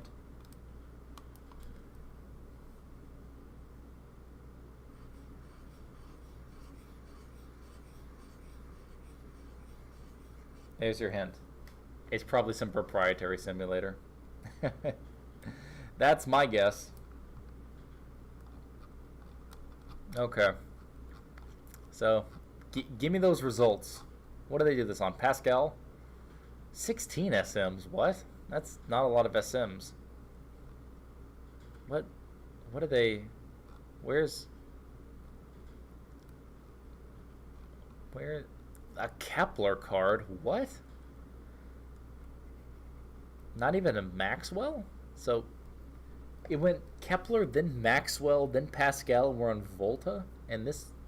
Okay, I mean, whatever. A Kepler K20, is that a Tesla card? Maybe, I don't know. Seems old. We use the benchmark from the Parboil benchmark suite in our evaluation, and one CUDA SDK, so software development kit sample. Performance and cost of faults. Okay, here we go. Performance.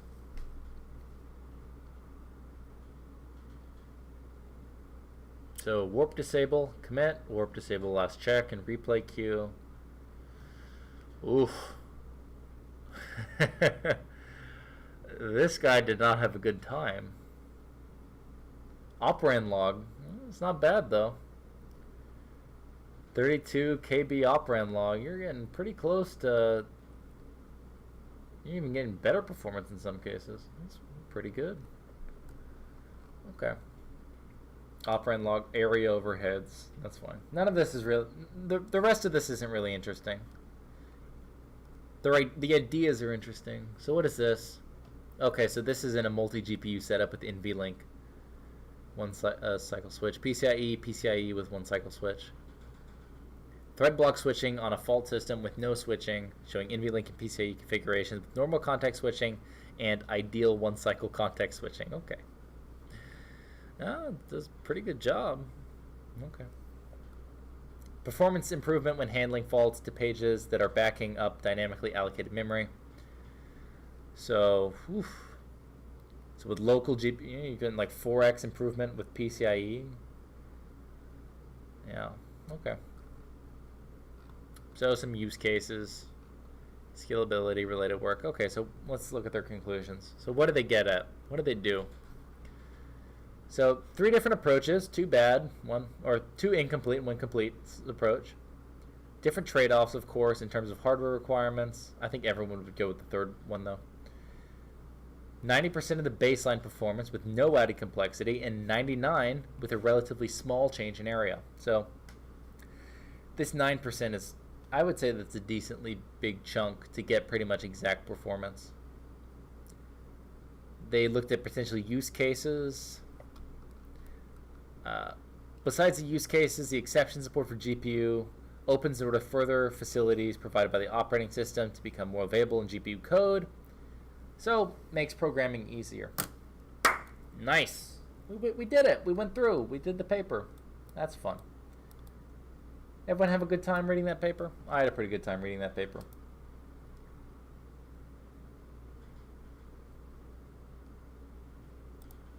Yeah. Lev, you had a good time reading that paper? Nice. Lev, what kind of papers do you read? Listen, Lev, send me a paper right now. We'll pull it up on stream for a little bit. I just want to see what kind of papers you've been reading.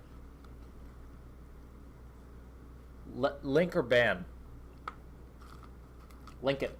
Hurry up. 10, 9, 8, 7, 6, 5, 4. All the ones on your Google Doc. Lev, you do like... I thought you were doing machine learning work. None of those are machine learning related. Are you not reading any papers machine learning related? Or are you just like... Are you just an engineer on this? What's going on, Lev? Not just an engineer. Are you an engineer on this? Or are you doing any of the research side of things as well?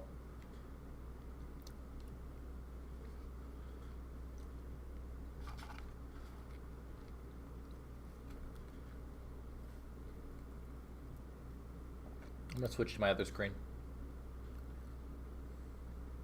This guy. Yep. Lev, what papers have you read recently? Have you read any interesting papers recently? like on that Google Doc? Have you read any of those on the Google Doc, or have you just seen them? I'm just curious. Oh, which ones have you read? I completely forgot which ones I sent to you, honestly. I know I sent you a lot of the ones that I've been reading. Okay.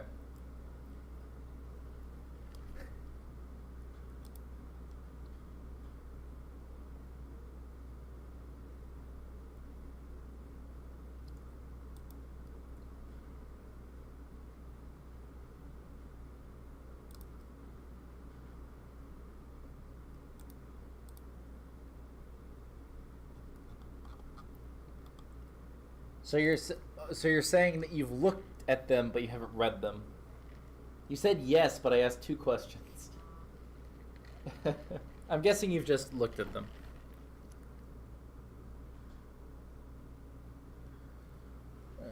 That's okay.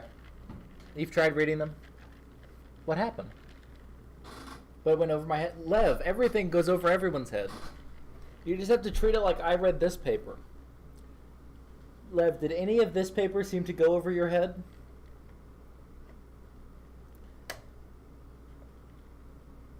I don't think it should have. I mean, it was some pretty simple ideas about memory.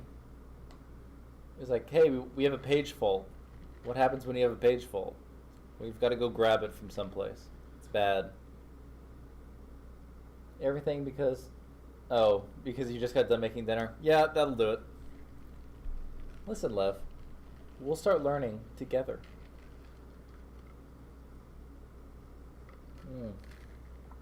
I'm having such a wonderful time. I'm having my first meal of the day during the stream. I'm so hungry.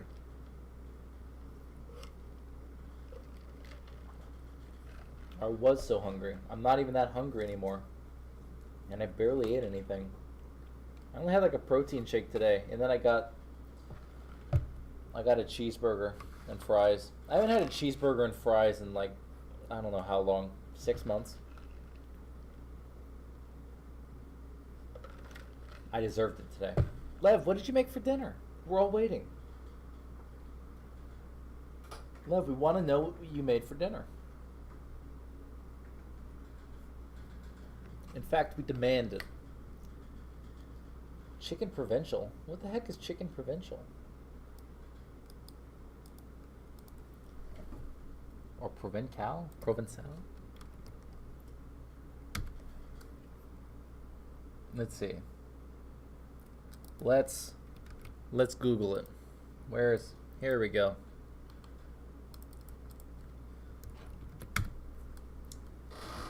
It's a recipe, quick from scratch. Oil, chicken, salt, pepper, onion, garlic, red wine, crushed tomatoes, rosemary, thyme, black olives, anchovy paste. Huh. Seems okay. Not my typical dish. I'm not a big fan of olives, but seems okay. Listen, I'm gonna make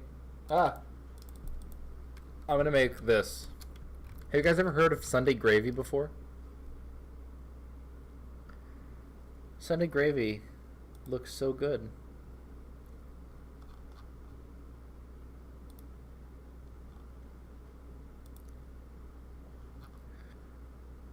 This doesn't look good though. What are they doing? They're messing it up. Here we go.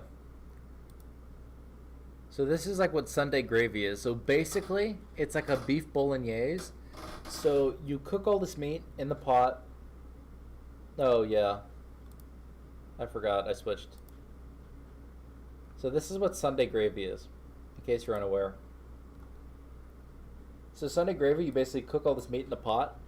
Or so you brown all this meat, and then you make the sauce in it, and then you finish cooking the meat by braising it in the tomato sauce, and then you take it out, and then you have all the sauce that has all the juices from the meat in it, and then you have all the braised meat.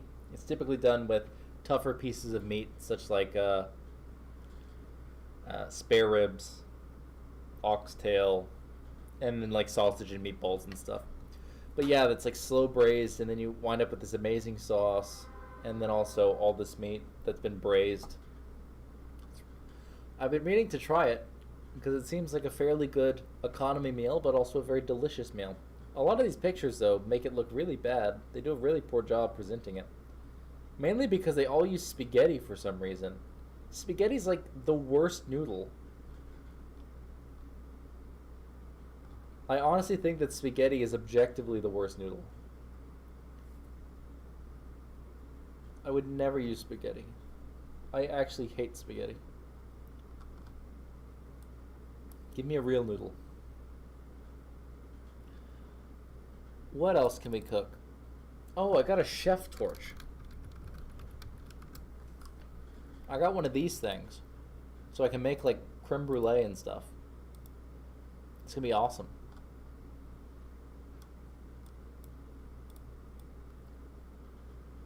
Spaghetti is the only thing you get for government food? I don't know what government food means. What is government food?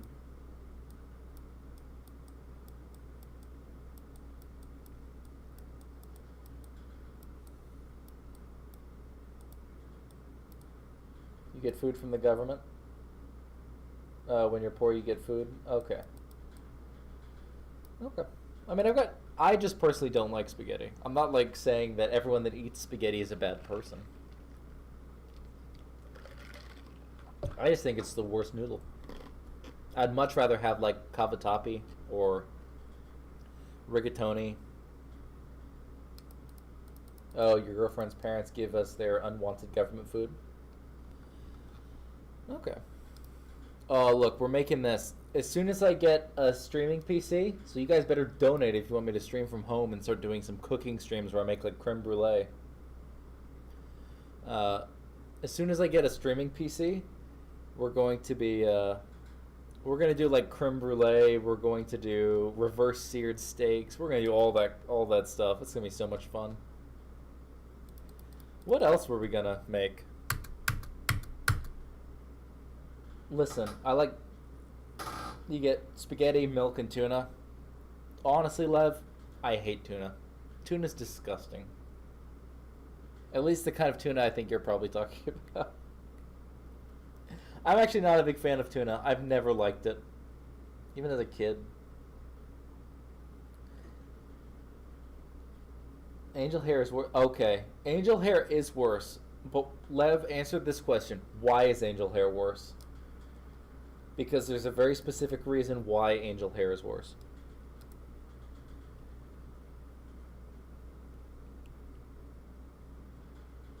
At least it's the reason why I think angel hair is always worse.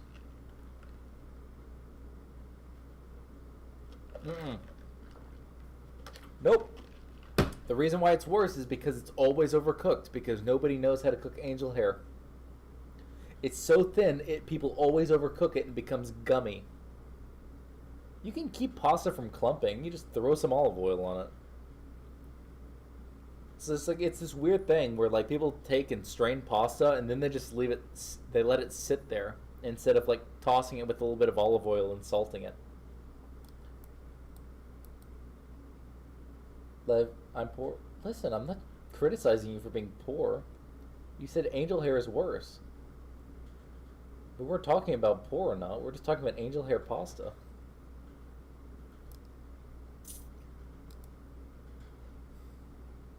Olive oil is expensive. Olive oil can be expensive. I agree. Oh yeah. I mean, I'm saying that that's not even the biggest reason why I think angel hair pasta is worse, though. You can solve that problem. The problem that you can't solve is that people don't know how to cook it. Because people cook angel hair pasta, and it's like they're cooking spaghetti, so you take it out and it's all gummy and you bite into it, and it's so hard for people to cook it like properly, like al dente, because it's just so thin that it cooks so quickly.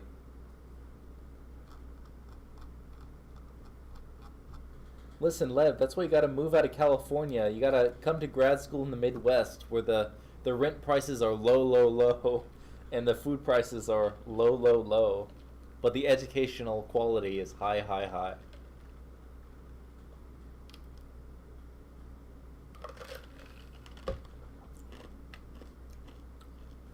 Lev, I actually have a friend in San Francisco right now working for SpaceX. He's a master's student. He's doing like structural dynamics. He's working on the Dragon 2 or whatever, or Dragon 5 or something like that. Awesome stuff. Well, this was interesting. I like this paper. Presents some neat things. I think I like the iGPU more. Huh. Apparently I already opened this paper on stream. That's okay. Okay. Does he need a coffee fetcher? I mean, he's an intern. I don't know if an intern needs a coffee fetcher. Just because he's a master's student, I mean, he's still just an intern. And I think he's there. I think he's there for the entire fall semester too. But yeah, he's in San Francisco or something. No, he's in L.A. I said San Francisco. He's in L.A.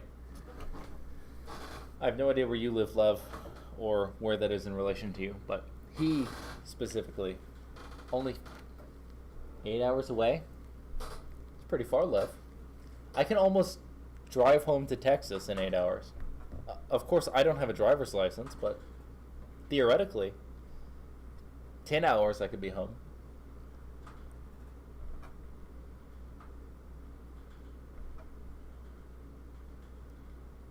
$8 hours away. So he lives across the state, is what you're saying.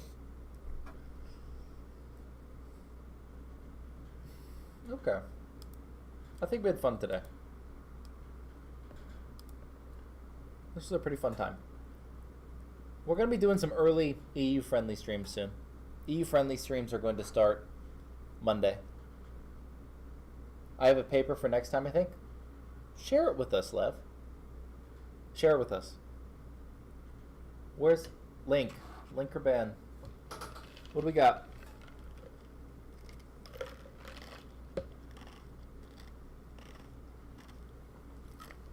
IEEE Explore. What we got?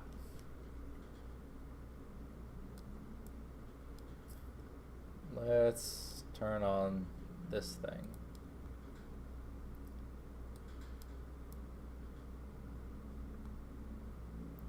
Application level scheduling with probabilistic deadline constraints. It's transactions. This is what, 2 pages? Transactional papers are 2 pages, right? Or no. Oh. It's a journal paper. So Lev, why do you want to read this paper? Let's see. I didn't actually read where it was from.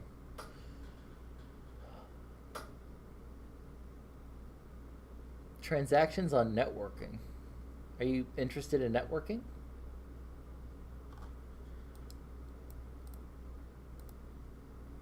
Lev, what is your interest in this paper? Title sounded fun. You like computer networks? Okay.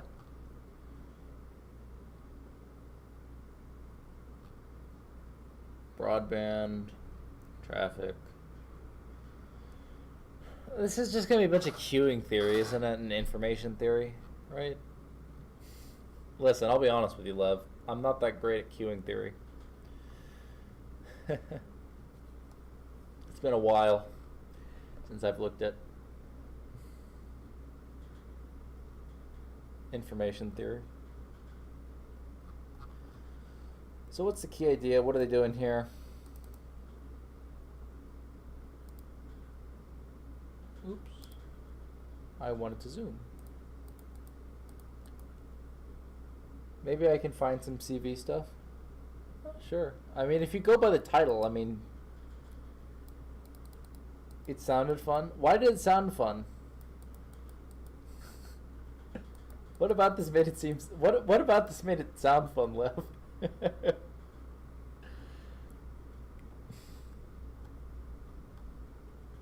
We've got different definitions of fun.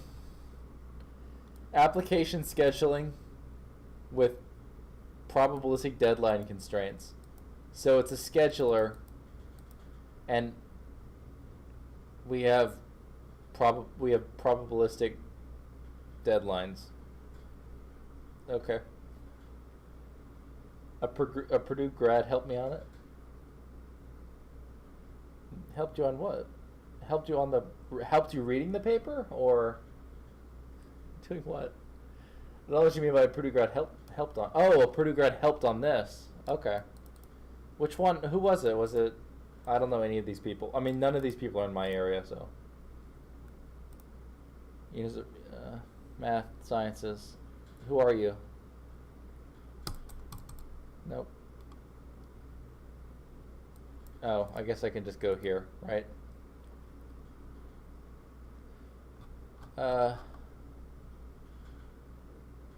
Click. Oh, this guy.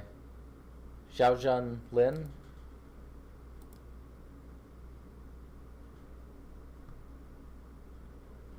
Okay. Is he like a... Well, I don't know what he is. Let's see. He is... Oh, he works here. Okay. You sure? Or maybe... I don't know if he still does. Okay. That's neat. Let's see. What's a CV conference? Do you know any CV conferences, Lev? I don't know what any CV conferences are. I only know architecture ones and software ones.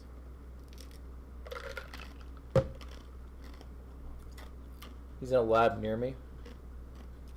Probably not. What department is he in? He's probably in a different building. Xiaozhan Lin? I've never heard of him before.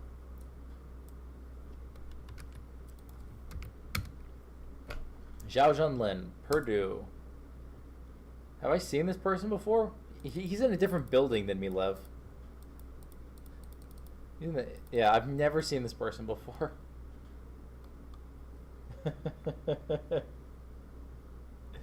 Lev, you can, it's it's one of those things where we have over 100 ECE faculty here. I know like maybe 15% of them. I know like 15% of them because I've only talked to like 15 professors here. I haven't talked to the other 85. And 50% of them are Chinese? I don't know. Let's look. I don't think so. Maybe. Purdue ECE faculty. Let's see. Dr. Alam, I know somebody that works for him. Alaprantis. Jan Alabak. This guy's a pretty big guy here. Sarub, or yeah, Bagchi. Balakrishnan is the he's the head of the department. I think he's leaving though. Dr. Bell, don't know anything about him. Bermel, don't know anything. So I'll go through the people I know. No idea, but I know someone that works for him. No idea. I've listened to him talk before. No idea. I know who this is, and I might take a class with them. I've heard him talk before. No idea. No idea. No idea. No idea. No idea. No idea. He's a graduate coordinator. I've heard him talk before. No idea. No idea. No idea. No idea. He's the department head, but I've never seen him or talked with him. So no idea. No idea. No idea. This guy's an absolute legend here. But no idea. No idea. I've seen him once or twice in a different building. Getting coffee or something. No idea. No idea. No idea. No idea. No idea. No idea. No idea. No idea. No idea. No idea. Maybe I've seen him before. No idea. No idea. He won some award, but no idea. No idea. I know somebody that works for him. No idea. No idea. No idea. Let's go until I find someone. I had a class with Gerhard Klimek. Let's see. I know Milland. I know Felix.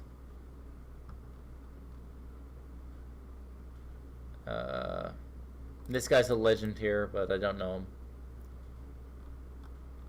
He did like an introduction thing. I talked with him he's a compilers guy. I talked with him before.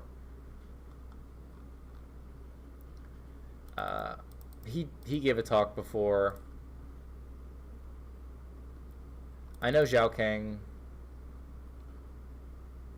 I know Anand. I don't know VJ, his brother.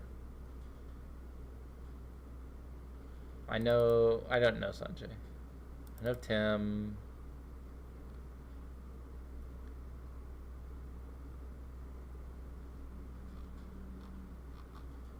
I know Shreyas. I've never talked with him though.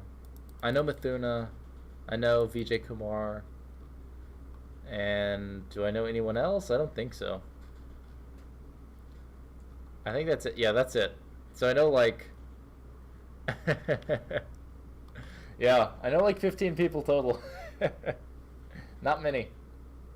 And certainly not 50% of them certainly aren't Chinese. I would say that like 25%, maybe 30% are. Well, everyone, I want to thank you for joining us today. We had a wonderful time learning about logic design, and then we went over a paper on supporting preemption on GPUs. That was a pretty interesting paper. Lev suggested a paper for next time, which I will humbly decline because it seems extraordinarily boring. If you can find a good paper, I'd be happy to go over a good paper next time. Or at least an interesting paper. Lev, there's 1,000 interesting papers out there. That one didn't seem that interesting. You looked at a title. There's a paper called Camouflage too. There's a paper called Saws, or no, that was my idea for a name of a paper. There isn't a paper called Saws yet.